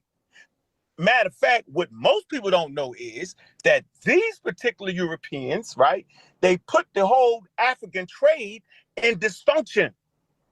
I'm gonna say this again, meaning there was nothing else valuable but slaves. They decentralized trade. That means the trade was My man doing a lot of explaining, bro. Just read the article, my man. based on one thing after they came in. It wasn't based off of fruits and vegetables and wood and all kind of bartering systems. It wasn't based off of that. They made it based off of slavery. So prior to Europeans coming to Africa, they had a bustling trade in all types of commodities, including slaves. So now you would have to research what an African slave trade looked like, what those slave markets look like. It was part of the overall market system. Okay? Don't be a Christian and think that, oh, they was doing. No, it's totally different. Two separate things. Now, See how he does? Don't be a Christian. Don't be pseudo. Tariq's your leader. Like, he'll throw out other things. Do you believe in vaccine? He'll throw out something else to steer you. No, bro, I'm focused, man. I got this W. I want it. now, let's read on to the next thing. It says the vast majority of those who were transported in the transatlantic slave trade were from Central and West Africa. So there you go. It say and had sold and hold on. And had been sold by West. So just so y'all know, he's reading the same exact thing I read. Why? African slave traders to European slave traders. So why would they do that? Because they started to be, they was already fighting each other like powers do, right? And they already had a system in play. Okay, so now at this point, the only thing that became valuable was the slaves, so they sold them to the Europeans at much higher numbers, right? Why? Because they're in the state of wait, he just said it. He said they sold them to Europe. All right, okay.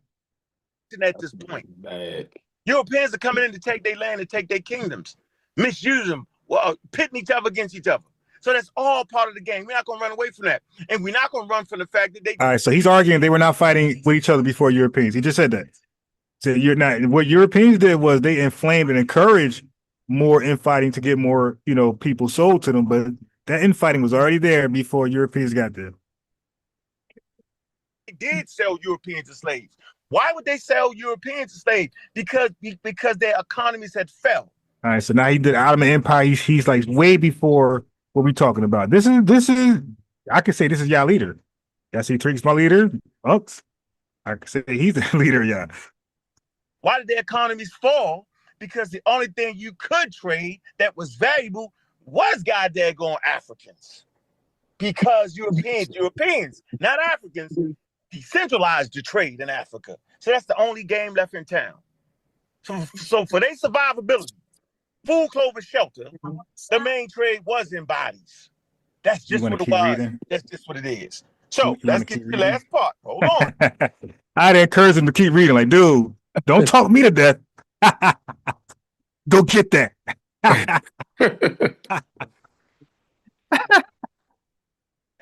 Hold on. So it said the vast majority of those who were transported in the transatlantic slave trade were from Central West Africa, right?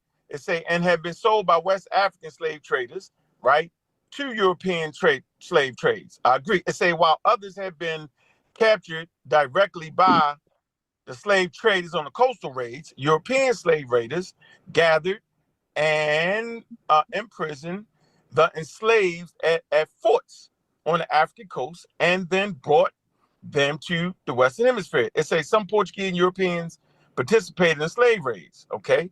It says as the National Museum of Liverpool explains, it says European traders captured some Africans in raids along the coast.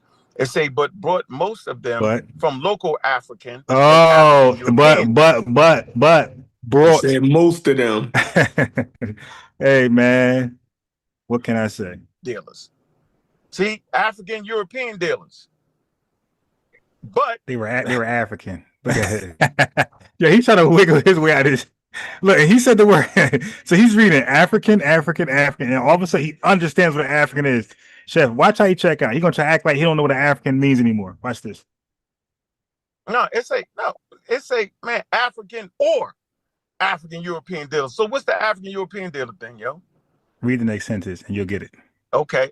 It's a European slave traders generally did not participate in slave raids. We know why. You explained it. Because the niggas couldn't handle the heat and the malaria and all that. It say this was primarily because life expectancy of Europeans in sub-Saharan Africa was less than 1 year. Why you move it? So you can read the rest. What? Wait, because due to the endemic. Yeah, malaria. Okay, you messed me up. Sub-Saharan malaria. Right here. You right here. Okay, you was right there. Coastal raids found that slave raiding was too costly and often ineffective. I said ineffective and opted for right. Yeah, but you read right through that, my guy. It said white folks were ineffective with coastal raids. See, this is what happened. This is the comprehension. You read things and don't know what you're reading. Ineffective means it's an L for them. So it was ineffective, and they came back 200 years with their checkbook. They try to go in there and take. They died, got killed by diseases, killed by Africans. They said, all right, this ain't gonna work. They came back with a checkbook because European powers were not that strong yet. They couldn't get strong until they had that brain gain, that massive brain gain. Then they went back. Relations. Yeah, okay. Yo. Hey, so how does that make your point? Okay. You explaining the intricacies of it. That's okay. Okay. So made my point. Hold on. That is a summarization of it. I'm giving people the details that can be backed by scholarly sources, bro. So there's a reason why they gave you why. They couldn't go in there because they was catching malaria. So now you rely on Africans were defeating them. They would lose it. They was taking L's because the European army was not strong at that time. No, that's not what that said. Hold on, where that's at? That's right here. My fault. You just adding some context to it? No, that's part of research. So you don't know. Okay, that's part of research. Yeah. So you don't know that I already debated this with a dude named Revenue who trolls Tariq Nasheed. And he believed like you and most Pan-Africanists, you guys believe that Europeans were kidnapping Africans and Africans were so innocent. But hold on. I never said none of that. Wait. You just cut me off. Wait.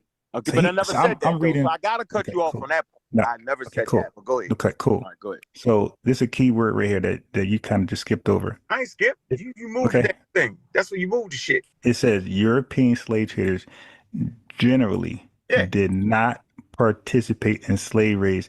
Right. And then it said R.I.P. That's it right there, bro. That's it. And he's still going. It's like, dude, you got to know when you got an L, bro. That's, when you play chess, you got to know when you're about to lose and just see, in chess, it's more smart to resign than to get checkmated. Because to get checkmated, that implies you didn't see it. Mm-hmm. You resigned, you seen it, said you got it. So this guy got an L, didn't even know. But he told you on that show that I chopped and screwed it and made it a certain way. You heard it for yourself, man. That's crazy. So now, like, you want to How hold long us? ago was this show? This was right here, bro. Like, it was probably a little bit before 3 this months date. ago. Around maybe 4. That's crazy. He still was arguing that, man. I could have swore I could have swore I got him straight on that. So when people say agendas and throw around the word scamming loosely, like, listen, if I'm proven wrong clearly by research and I come back saying that wrong information, then y'all can say, okay, he got an agenda. But I don't recall ever doing that. But he in the chat, and matter of fact, he was on a panel with, I told him he was on a panel with Dr. Mayat, and she even said that the Africans enslaved, raided other Africans and it's sold them to white folks. She even said he was there on the panel. He didn't argue her, and that was by the way, that was before my discussion with him. So he already learned that, and still kicked against the pricks. Bro, man, him argued that 2.5 years ago. I mean, for 3 months straight. We argued about the Africans' participation in slavery. Like, he fought tooth and nail, but I thought we got some clarity on that. He not gonna accept it, yo. Like, that's obviously. I mean, we broke up the pseudo killers. Me and Corey left over that argument. You feel me? Like, because it was so out. Like, I thought he was already. I thought he was straight on that part. You dig what I'm saying? That's All right. So when people say, "Hey, man, you to hold people accountable to what they say," people I don't know, and no big deal to me. And this is people right hands mans. You dig? They clicking that. You know what I mean? This guy out here acting as a leader can't yield to correct information, and then will brag about how scientific literate he is. Like, I challenge that. I think you just say it. yeah, but you already said what your aim is. For me, whether it's Reggie, Unc, Smash, whatever, I argue with everybody. If I have a disagreement with them over something, then we gonna bang it out. If I got a disagreement with you on something, you know what I mean? That's just what it's gonna be. I'm gonna state my disagreement with you. Like, you know what I mean? So you never seen me, you know what I mean, in any platform where I disagree with, I'm not gonna make my disagreement known with you. Like, that's just how it's the internet. You know what I mean? Like, I'm gonna do that. So Right. And that's why I said, go ahead. That's why I said going forward, I want people to challenge me on what I said. Not somebody, not that for me, 2026, don't ask me about nobody else. I mean, not you. I'm saying this is for everybody out there. Because people want a low key indirect win. No, challenge me in what I say. I have a whole different thought about this than Tariq. Tariq calls other folks black. I don't. I say we're the only blacks. Everybody else is not, and there's something else. They're from their court, they're from their country, their tribe, and I go into the history of exonyms, endonyms, ethonyms. I go into all that. What people called you and what you called yourself, and temporary terms, and and then we got the black is being used as an adjective. We say, well, which one of these guys use black as a proper noun with a capital B? So I call it capital B, lowercase b. Or big B, little b. Like, which black are you? Big B or little B? So they little B's. All of them. The only big B started over here. Now because an exonym is somebody else calling you that. So the Arabs called the Sudanese people Balad al Sudan. That means black. That means someone else called you that. That's an exonym. They didn't call themselves that. They call themselves Sudanese people.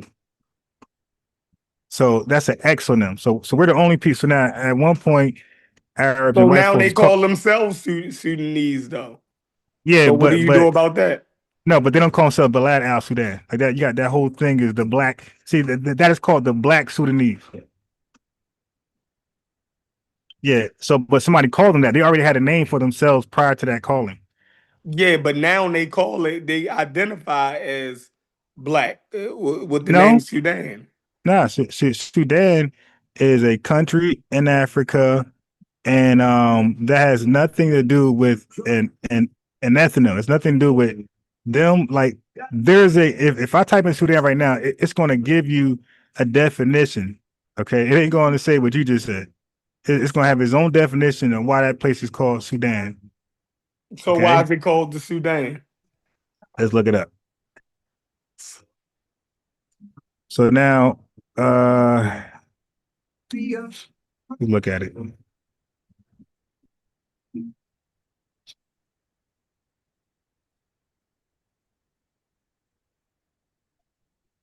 Officially, the Republic of the Sudan is a country in Northeast Africa. It borders the Central African Republic to the southwest, Chad to the west, Libya to the northwest, east. Let's click the Wikipedia.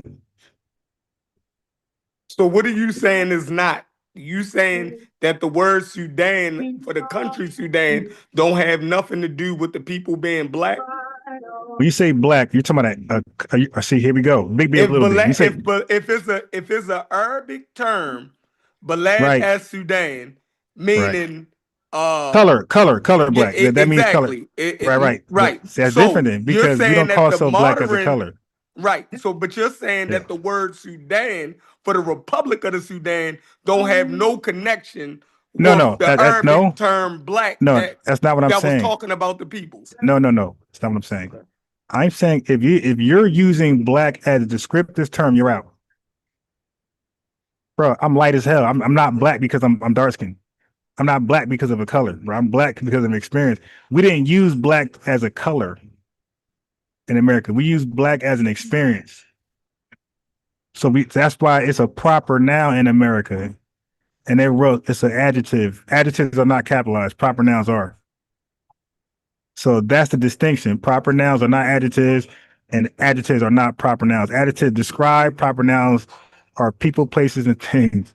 Right. That is, but that's like a capital of a city, a name. That's why it's a proper noun. It's more important than a regular noun. You gotta give it its capitalization. It demands that. So we don't use black as a descriptor. They did. Well, somebody else did when they called them that. Okay, go ahead, make your point. What you Yeah, about to that is. So what I'm going to tell you is that Black Americans are the only people who use black as an ethnonym. Okay. Everybody else uses it as a descriptor, and it's a temporary name before they name themselves something else. So that's why all. So the black didn't have nothing to do with the descriptor at first. Yeah. So when it comes to us, white folks, and look, thank you, because we're the only people on earth to turn an exonym into an ethnonym. There's nobody else that did that. Everybody's rejected. When the Arabs called Sudanese black, they rejected that. When white folks call other people black, they rejected that. But why is Okay, their country named the Sudan now? we're looking at it. Right.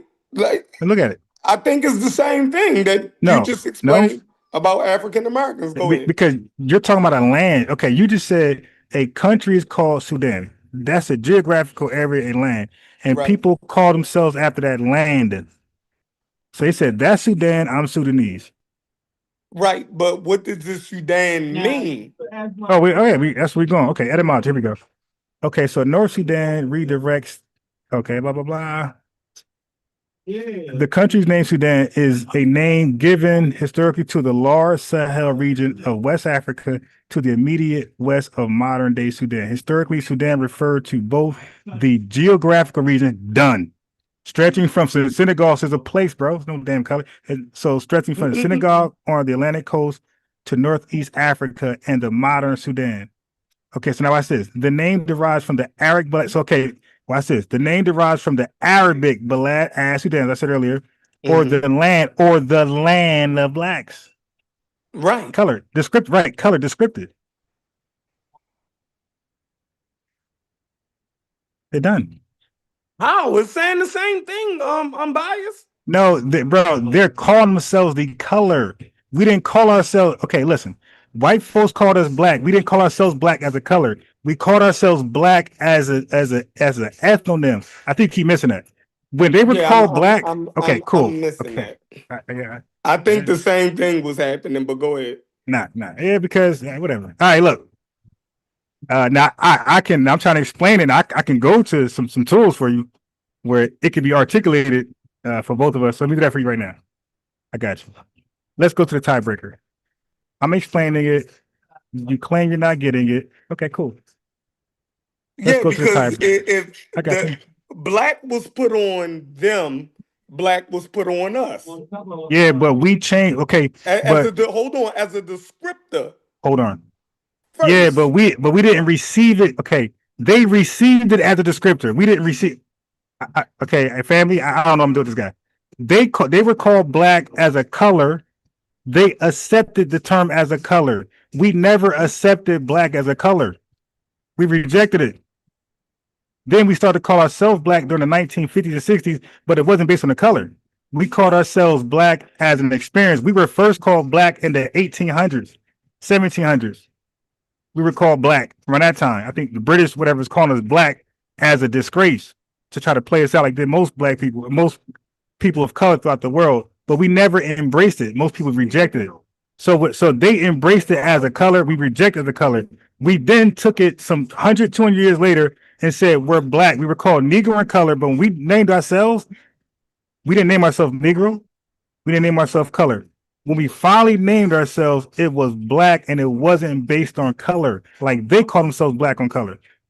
We called ourselves black through experiences, a unique, distinctive experience throughout America, throughout the world. So we didn't say we're black because we're dark skinned, broad nose, thick lips. That's not what we said why we were black.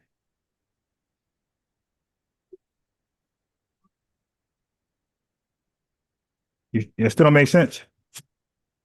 I mean, it does, but Okay. I'd rather not even go down that. I think you can argue that either way you want to. No, you can't. Take your way. If that's how you like, because if it started for me, if all of them was the script. But you're not understanding language. Okay, I got it. But you don't. Obviously, you don't know what an endonym, like that's something you got to look into. Take what I'm saying right now. Take this. Go type it in. After you get off, go type it in. Whatever tools you got, and then come back to me and tell me what you got. That's all. Like so now you haven't studied it. I got it. This is the language. It's a grammar thing. Go do that, and then come back and talk to me. And they say I'm biased. You right. I kind of, that's all you gotta do.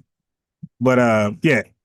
So we're the only black people in the world. Everybody else is what they say they are.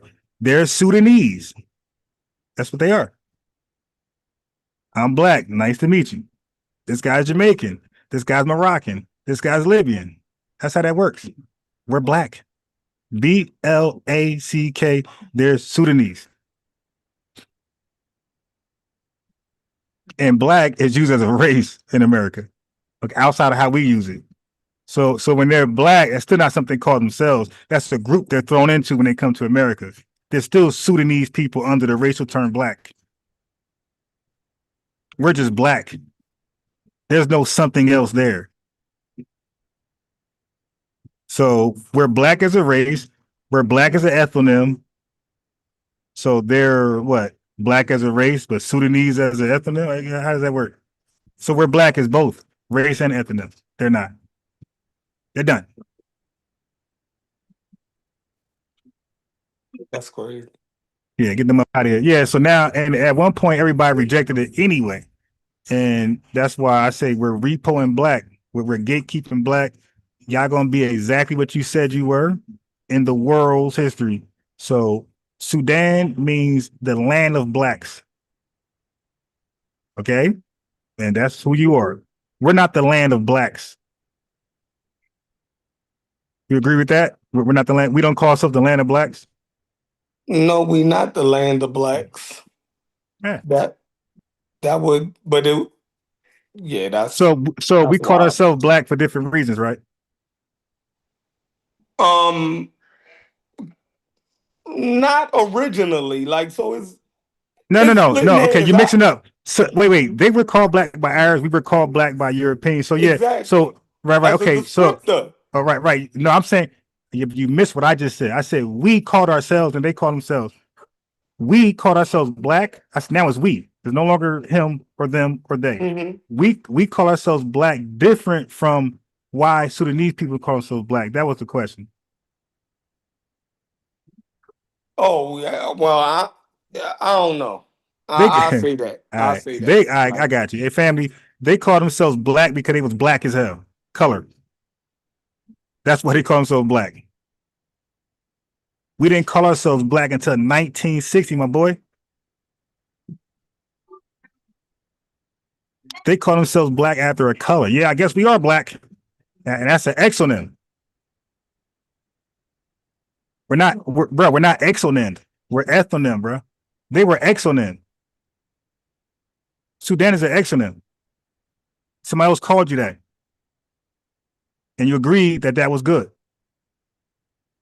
We don't So call then ourselves for the African Americans, somebody called them that, and then they agreed to it. well, I don't know what an African American is, but for Come black on now, people, no, yeah, no, I don't know what African. You made that shit up because again, that's a racialized term. That I know a lot of y'all Pan-Africanists. Now look, it's Black Power, it's Black Wall Street, it's a Black self-defense, it's Black City Plan, it's Black everything, Black crime rate. But you guys want to call us Africa something? Everything, all of their language is Black. But when it comes to identifying, they deliberately and intentionally don't say Black. They say African American all the time. Okay, that's So when did you intentional. stop calling yourself African Bro, American? I never call myself African American. That's something we filled out. That's why I don't know if you're from this country. Like you're saying you are, but listen, I got aunts that's 75, 70, 68. I can put on three-way. Auntie, what did you call yourself growing up? You think she's gonna say African American? I got my mom, bro. I got access to my mom. I got access to uncles, older cousins. Nobody's saying we already No, did that. I said you. Yeah, no, I never call myself African American, bro. Oh, okay. Black, yeah, black. I mean, but none of us did. Ain't nobody call himself African American. Yo, when somebody said, "Hey, how we look?" African American. Give me a description. Okay, well, he had locks, right? He was African American. No, bro, it's black. Black Wall Street, black this, Black Panther. Ain't no African nothing. So people walking around calling themselves African American. You're saying you've never No, seen bro. that other than online. With Pan Africans. I got it. Say that again. So you're saying in real life you never witnessed black people calling themselves African American, like this some made up online stuff African American.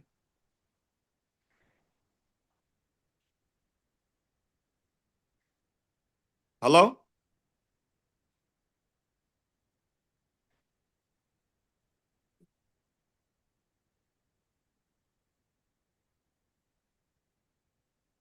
You on mute?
Yeah, I was on mute.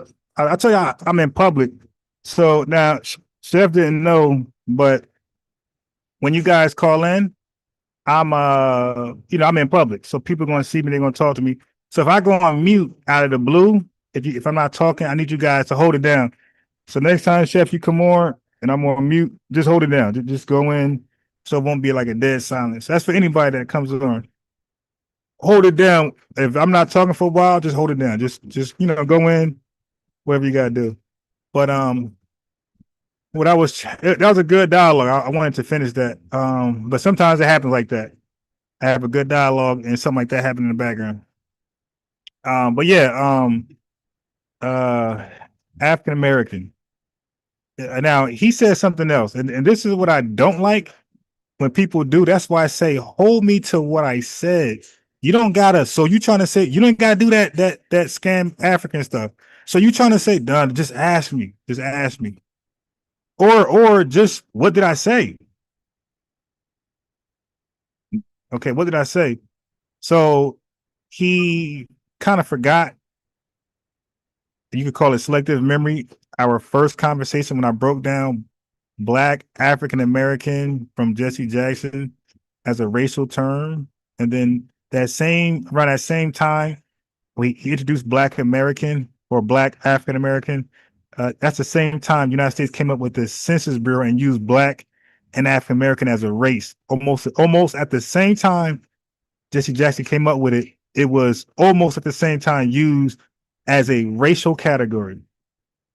So it's almost like it was never introduced as an ethnonym specifically or strictly for Black people. But I understand on the fly, he didn't get when I was talking about calling themselves Black differently from white people. So one more time, white people called us Black by color. We rejected it.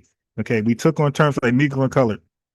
And then 200 something years later, we took on Black and it wasn't white influence. We took it on and we attached a definition to it that was not the same as white people. Chef, that's called an endonym, my guy. Those guys were called Black and they had a definition to it. They took Black and the definition. That's called an exonym. They didn't change the definition, my guy.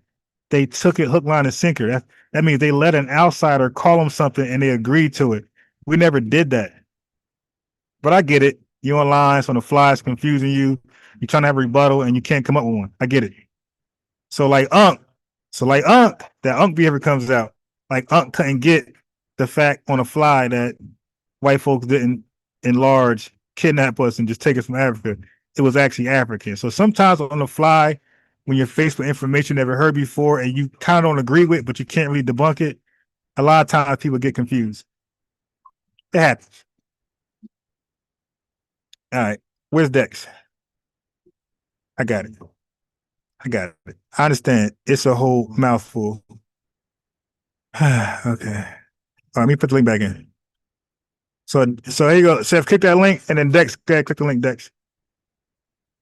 Dex about to turn this convo into something else. But Dex, you gotta hold it, Dex. You can't just start. You gotta wait your turn, Dex. I'm almost done.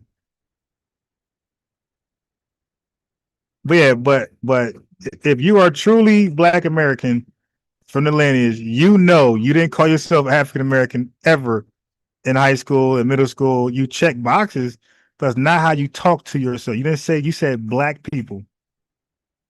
Matter of fact, we didn't even say Black American. We said Black people. That was the common language amongst people from the lineage. We say Black people. We didn't say African people, African American people.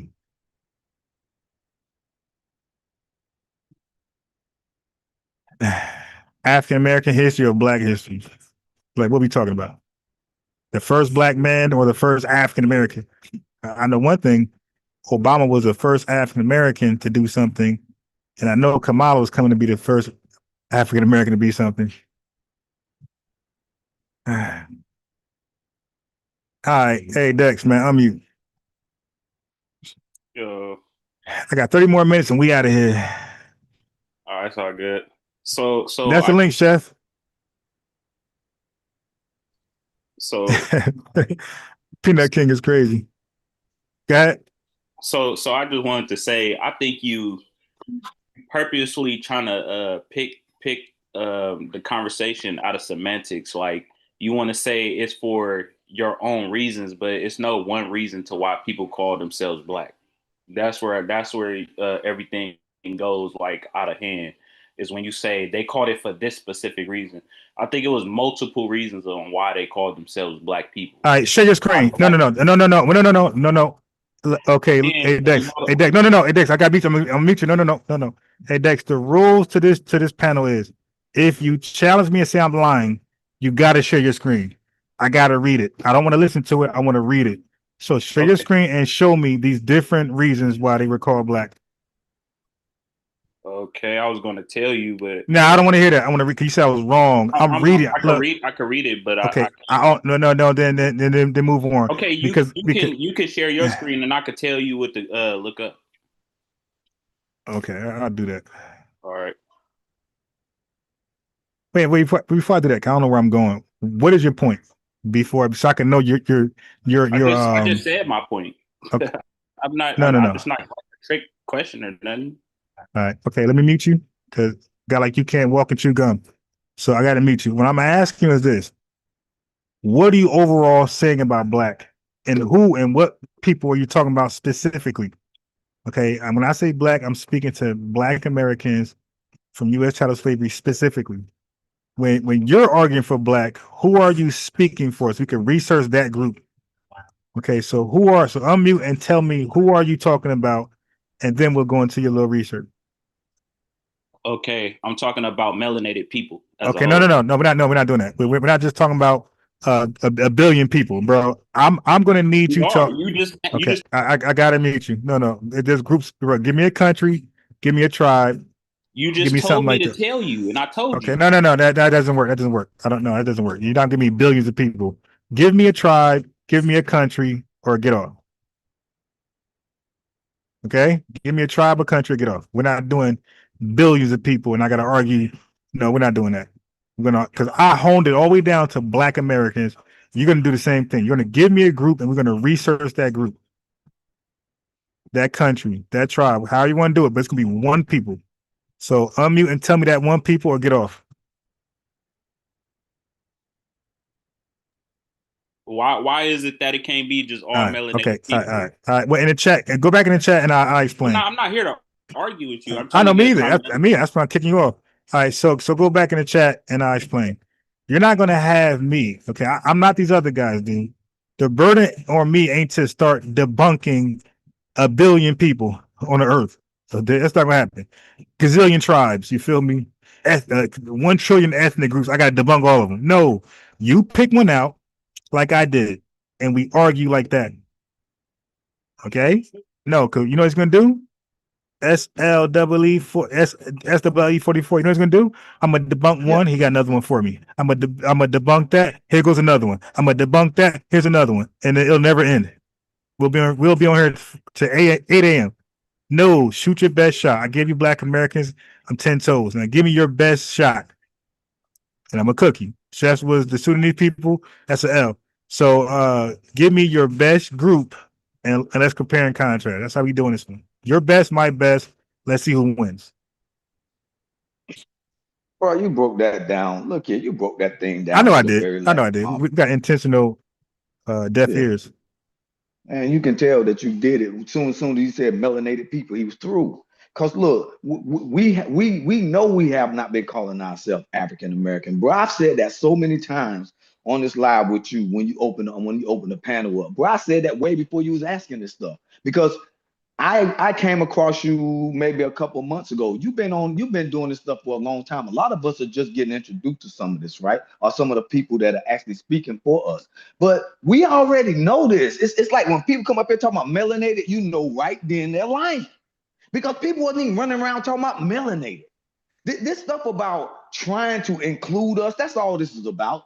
It's this immigrant mentality. It's this Pan-African mentality that they're trying not to leave people out, that they have basically tried to tether on. Look, these Pan-Africans trying to tether on to the whole freaking world, bro.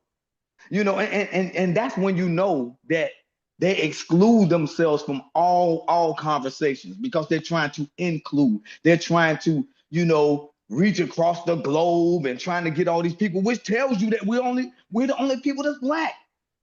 That disingenuous conversations, man, let you know that we the only people that's black because they're trying to include people that never wanted to be included.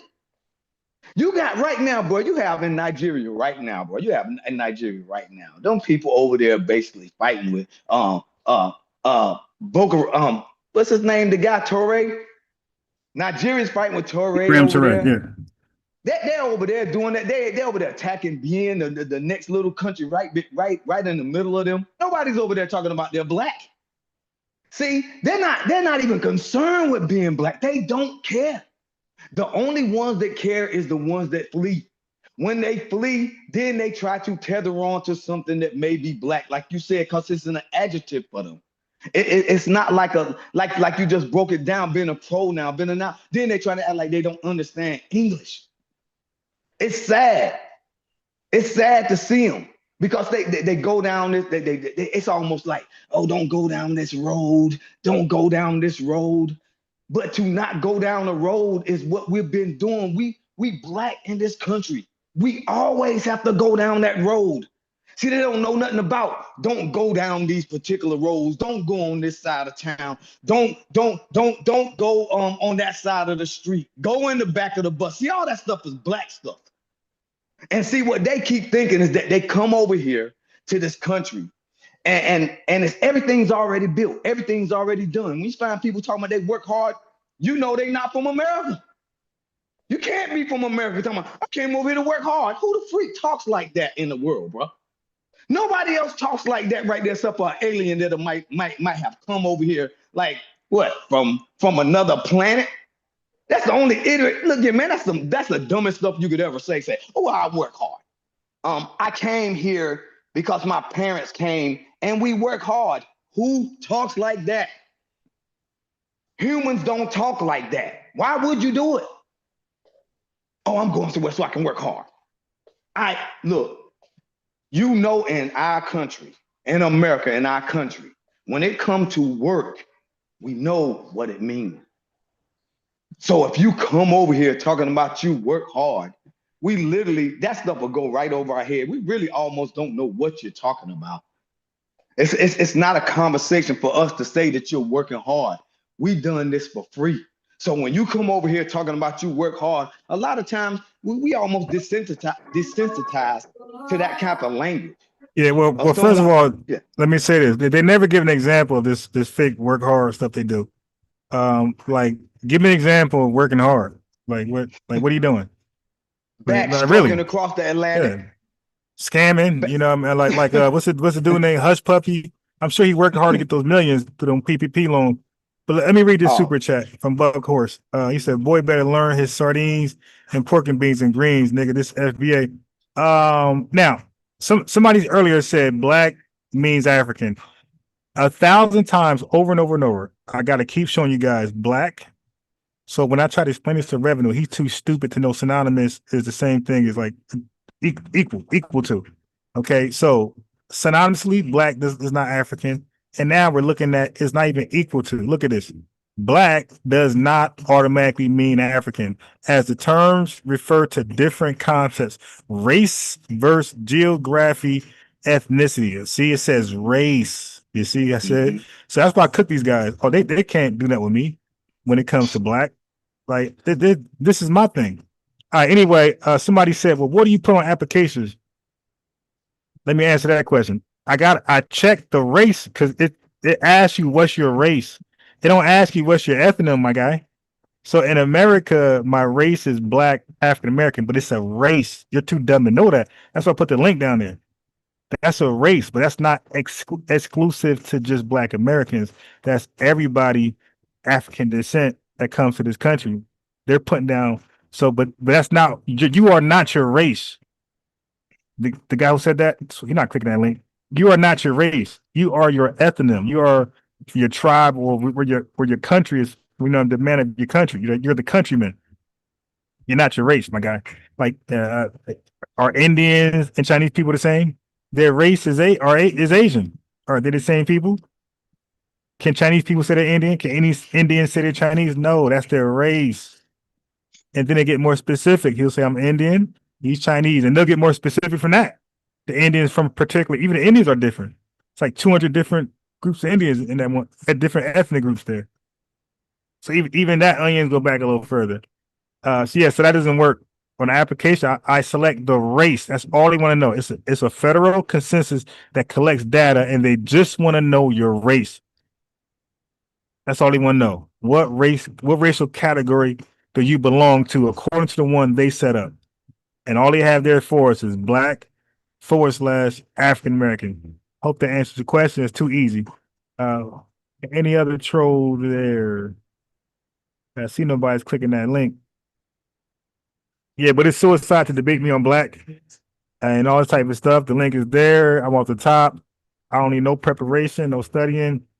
Click that link and try your best to debunk when I say black people are in America, U.S. chattel slavery, Jim Crow, Black Reconstruction. We're the only blacks in the world. Okay, everybody else is just where they from. A land, a piece of land with a flag and a language that ain't black.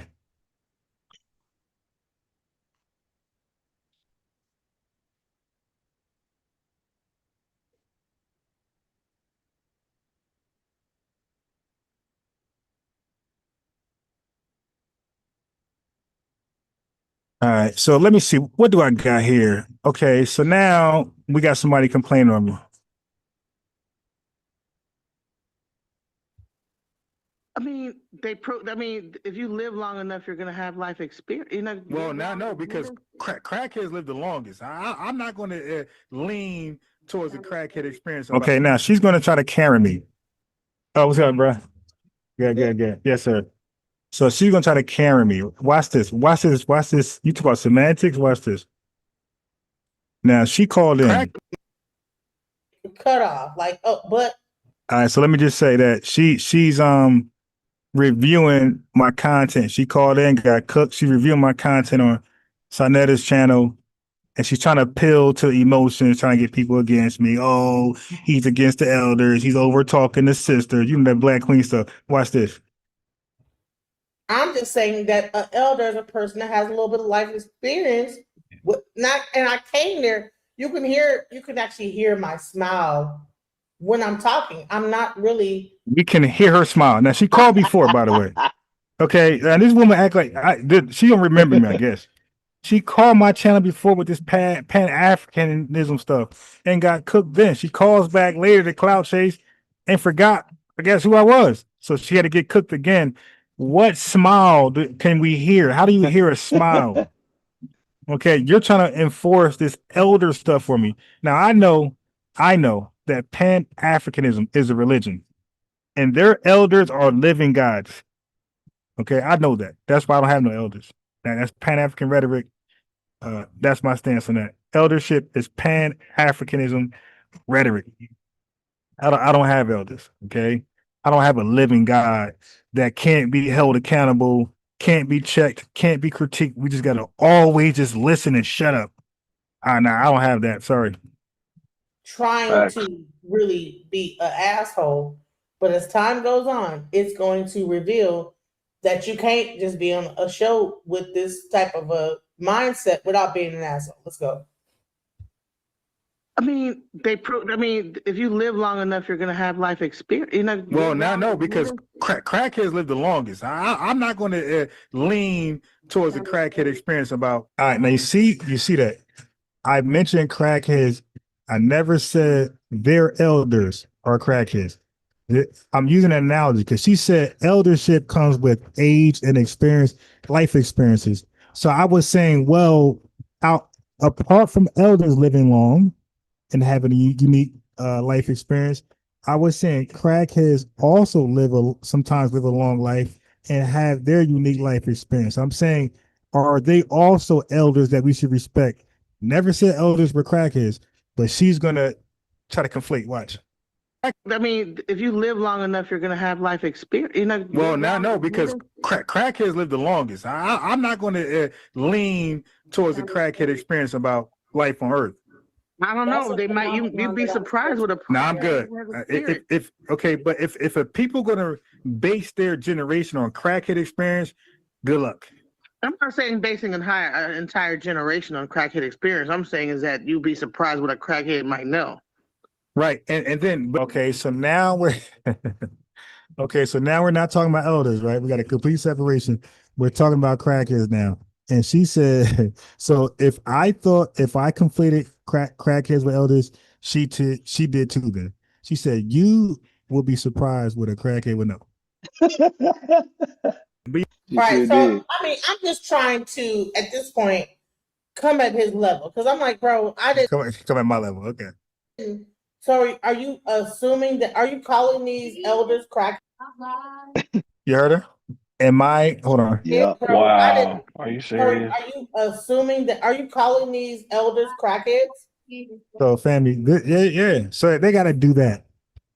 You just did. Wow. You said you'd be surprised what a crackhead can teach you.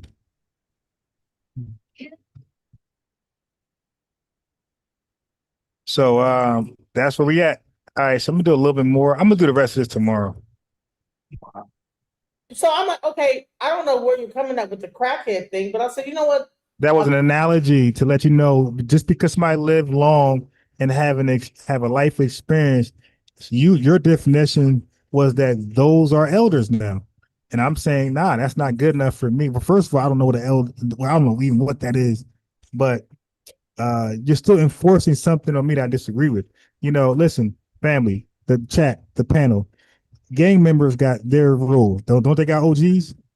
Sure do. Right. And their OGs is based off long experiences too within the game.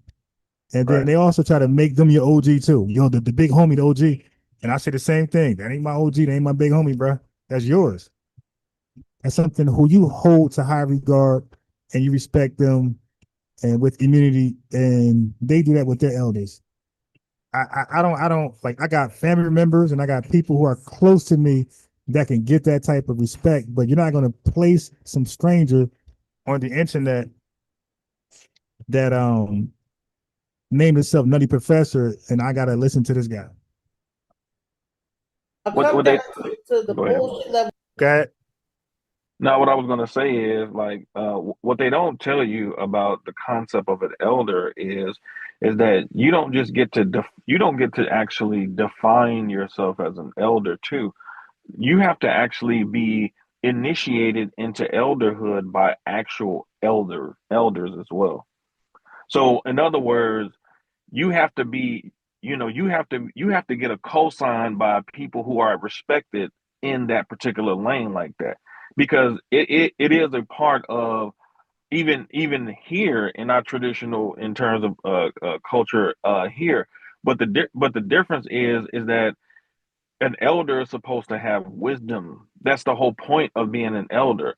Your elder is supposed to show you how to watch out for those rocks that they stubbed their toe on when they were coming up, so you don't stub your toe.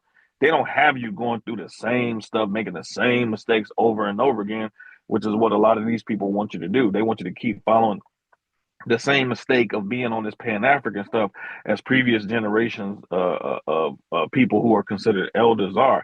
And so they don't even realize that there is actually a process of initiation that a person who is deemed an elder actually has to go through. They don't just get to be an elder just because they're old. That shit don't count. Yeah. Now, do these elders ever go to O Block and speak to those youth? See, now that's why if I'm going to have an elder I don't know, it's probably Mr. Feka. He was about that life, like coming to the hood, with no fear and dealing with the people that the country despised and trying to get them straight. That's what Dr. Khalid Muhammad did. So Malcolm X did. You feel me? And now listen, I'm not gonna respect no old man that's afraid of the youth. I never will, because I did that. Still do it now. But I did that in the organization. Knocked on doors in the projects. Went straight to the youth, straight to the worst places. I did security in North, some of the worst places in North. Because that organization had a security. The Nation of Islam, they had security. So I'm in the worst parts of North that you can imagine, Stratford. Everybody knows Stratford is, Irving Turner. I'm one of the worst spots in North security under the Nation of Islam organization. So we're there. Like nobody else would take that job. So we're there. Worst spots in North doing security. So yeah, if any old man, any elder don't talk to the Oblockians and the Crips and Bloods and all these vice lords. You don't do that, no respect. You can't be scared. You can't be afraid of you. I would never be a company with anybody who's afraid to directly speak to the youth. That's called like an outreach program. So that's why I respect George Macon. So yeah, I respect the work that he's doing as well. And one of the things that we need to learn is, man, and this is a problem for us Gen X, because a lot of us Gen X people, man, like we come from that era where we respected older people when older people actually were elders, like when they actually exemplified the spirit behind what being a true elder is. So we come from that. So we have a natural disposition to just give older people reverence who don't really deserve it. One of the reasons why I have such a problem with these folks that's but I got you. One second, bro. I'm only 47. You feel me? I mean, you're the same age, right? Right. So what I'm saying, I was a kid doing that. Right. Yeah, I'm a grown man now, and like these guys are like, I don't see them. They don't see me any. Like when we talk, I talk to a 57-year, like we talk on the same level. Yeah, exactly. I totally agree. And when I was 17, 13, I'm this old man. I'm listening. Right. Out of respect, but now I got my own life experiences, and I think you're wrong.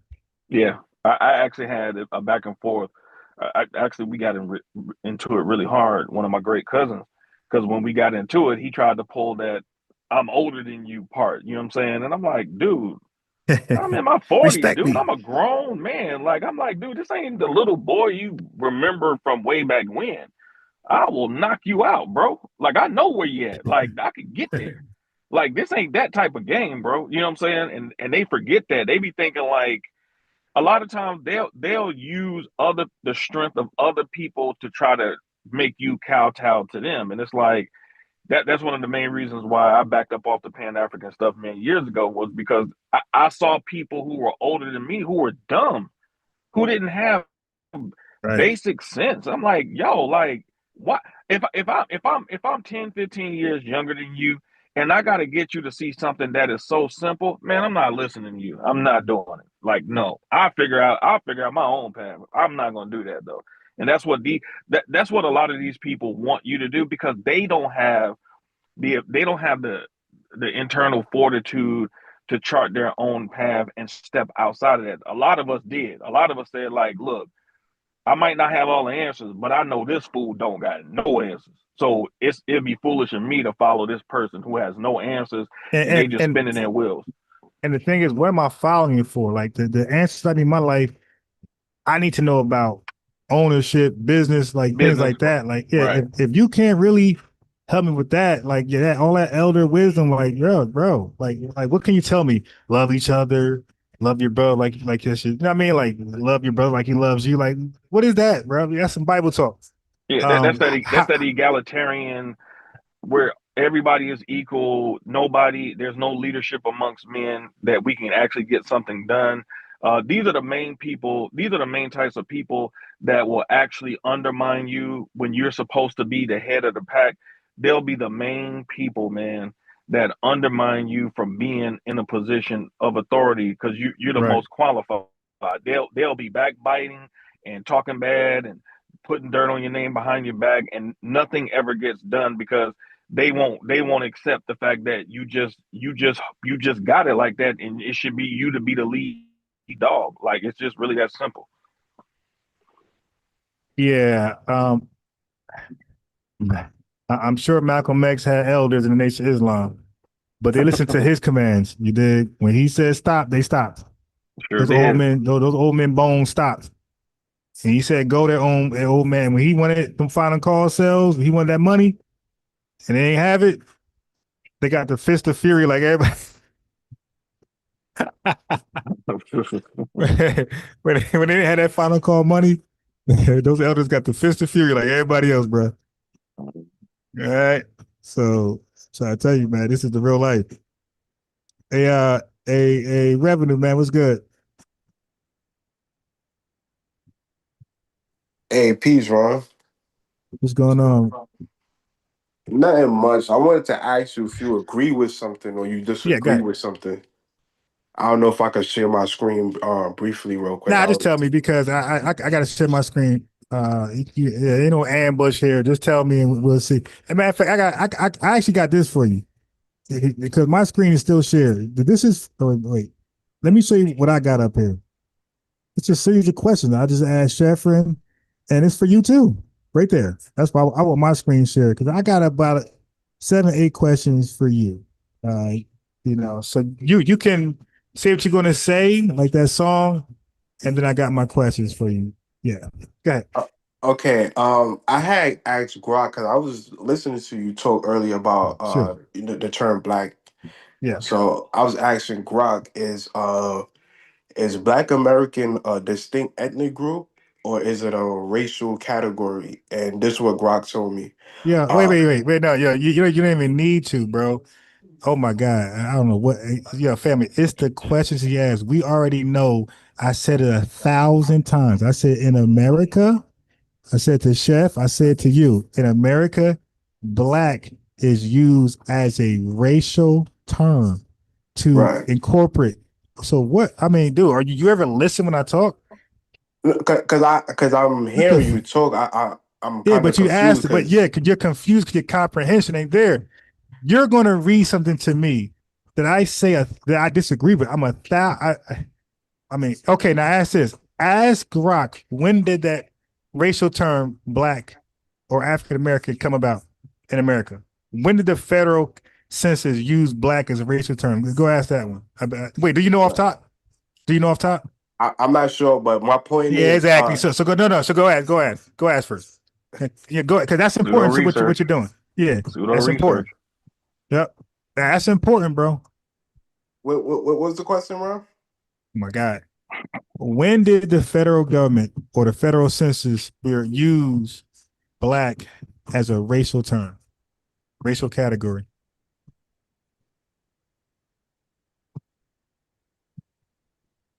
That's why I said when it comes to this black word, like none of these guys can hang them. They keep trying. They don't know any dates. They just be talking, don't know shit about it. 1960, between 1970 and 1960, from what I see right here.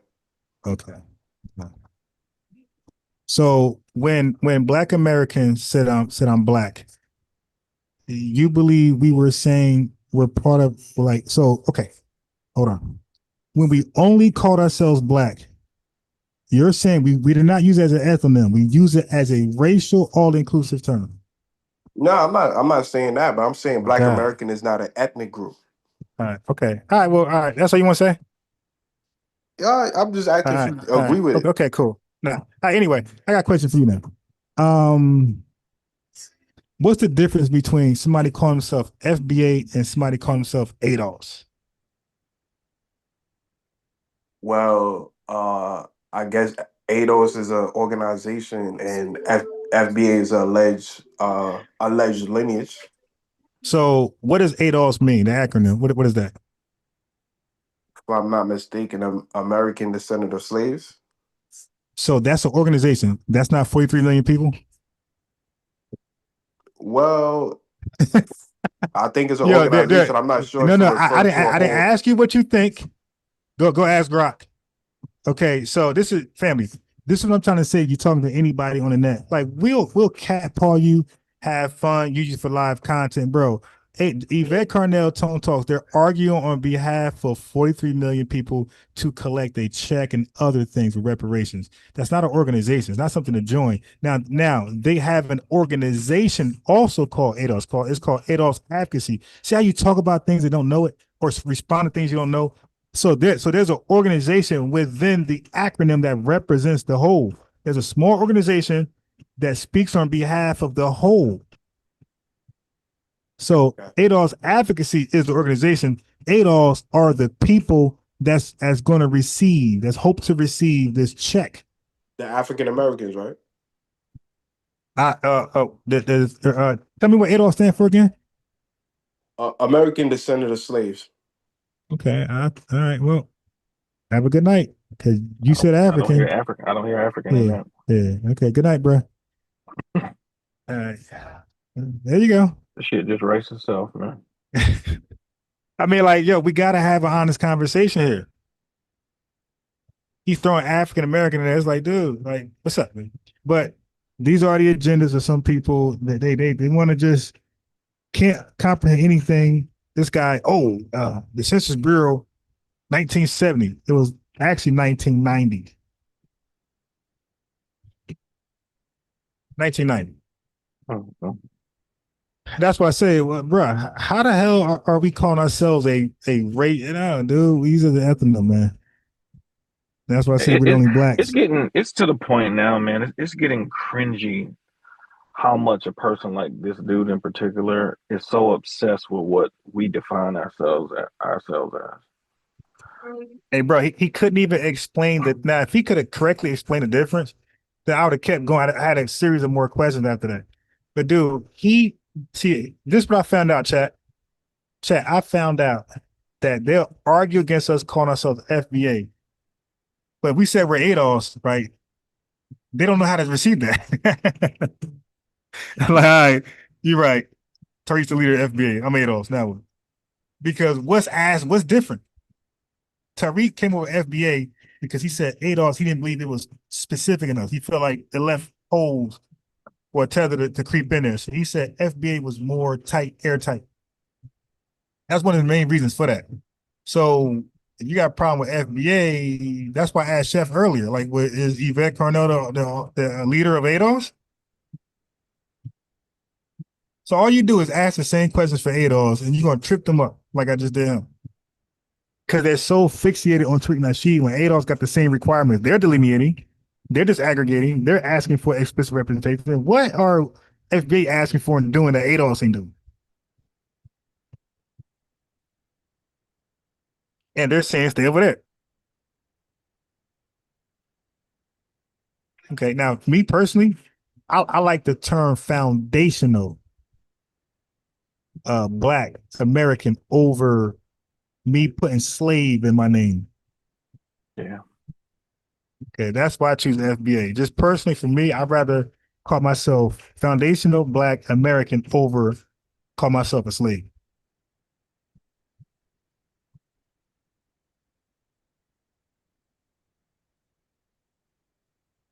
Anybody want to add to anything before we check out?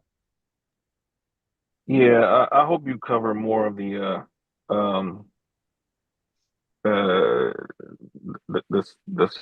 slave trade aspect tomorrow. There was some stuff I wanted to hit on that particular topic because there's a wealth of information out here that talks about when people say slave trade, they don't even first of all, most of the people who are talking about the slave trade and slavery, they don't even understand business. Okay, so you have to understand that from a certain perspective, that in order to understand the slave trade, you got to understand business. You're not going to fully understand it if you don't look at it from that particular perspective, because it was a business. And so there were rules that were set up. And so I was just looking through one of these books I have. It's called Daughters of the Trade, Atlantic Slavers and Interracial Marriage on the Gold Coast. It's a great book because what you will find is that there was such a tight setup in terms of like how slavery was, how it moved. And most of the time, like when people are approaching this, like people like they're approaching it like the Europeans just went over to Africa and they just start bashing Africans upside the head. Right. It's like, how can a group of people who at this particular time were illiterate as all get out, just out the blue, just come over there to Africa? Y'all are constantly talking about how great Timbuktu was and the great Right. warriors over here. And how weak Europeans are. How you Or were. right. And then on top of that, all of the malaria that they had, they could. It's just no way when you use your brain, because what you're really basically saying is white people are supreme if you believe in that shit. That's really what you're They saying. definitely that's what they teach, man. They're so powerful and so bright that they're giving. Listen, they're giving them credit for being a strong force when they were not. Now that's crazy. Right. And it's like they'll sit there and say, on the one hand, oh, Africa had all this great civilization and this, and that, and the fourth, and blah, blah, blah, this. And then it's like, but the white man who didn't even have a sewer system in Europe until Moore's intervention is just going to get on a rickety boat and just come to great civilizations and just take it over. No, what is more likely is that there was an equal footing. Matter of fact, I'm not going to even say that. It wasn't an equal footing. The Africans had a superior position. They dictated the terms. They dictated what the business terms were, the prices, all of these types of things, because what was happening was Africans were wanting European goods. This is how they were able to establish trading posts. Europeans were allowed to set up trading posts at the approval of African kings and chieftains. You have brokers who were broker deals, and sometimes these people would use their own family relatives as a pawn to secure deals. So if they didn't perform the task that they were supposed to in a certain amount of time, their own relative could be sold into slavery. And some of it actually happened. And see, they don't want to talk about that, because then once you really started, and I'm gonna be honest with you, like, white people be letting Africans off the hook like a mother. White people don't even be saying this stuff about Africans like that. They don't even say it. They don't even talk about it. Like they'll talk about it only when like FBA be so busy trying to align with Africa. They be like, yo, they was on some shit over there. You know what I'm saying? And so some of these people, a lot of these people kept meticulous records in terms of business, because many of them were operating on behalf of their own European kings and queens and stuff like that. And what you find is that the Africans had a problem with slavery once Europeans uprooted them from their position.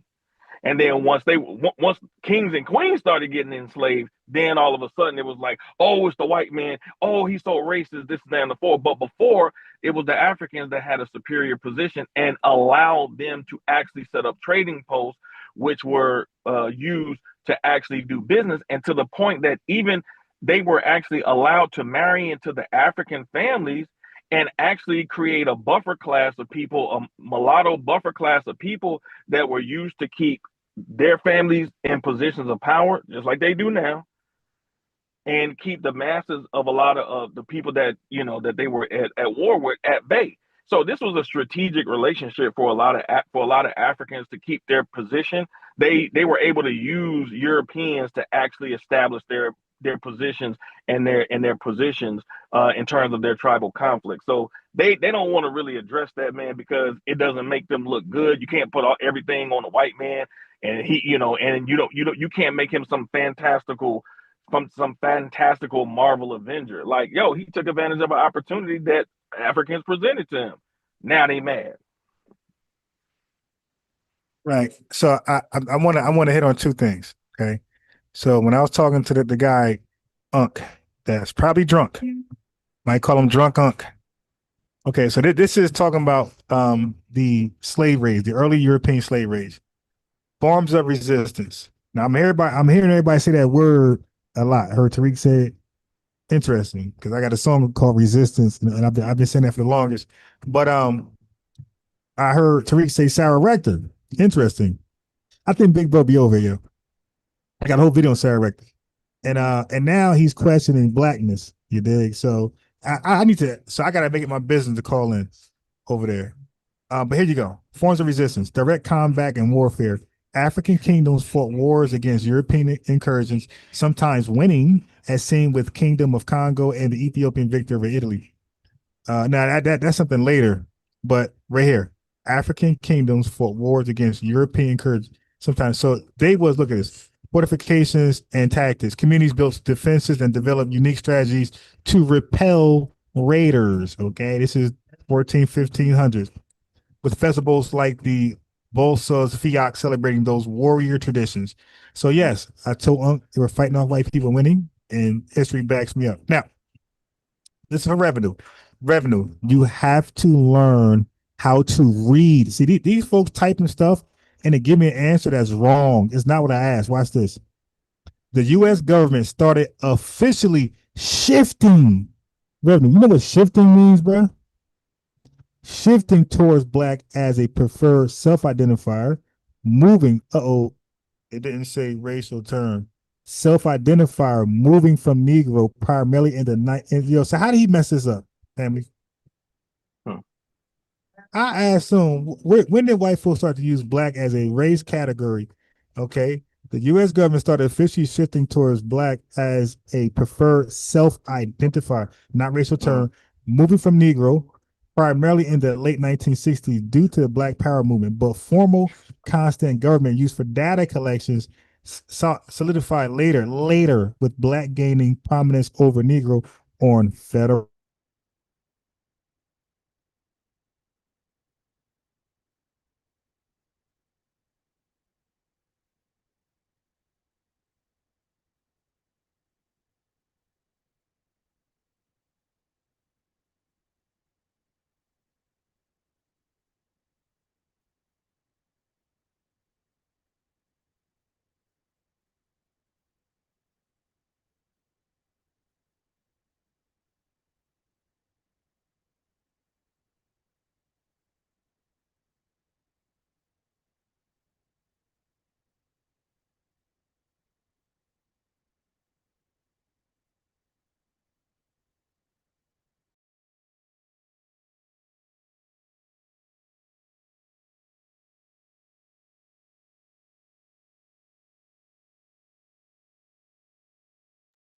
Hold on, folks. I think he'll be back. Ron, I think he dropped accidentally.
Yeah, I know Ron said he was going to be shutting it down soon, so he might be dealing with his little one too. So because sometimes his little one is in the background too. So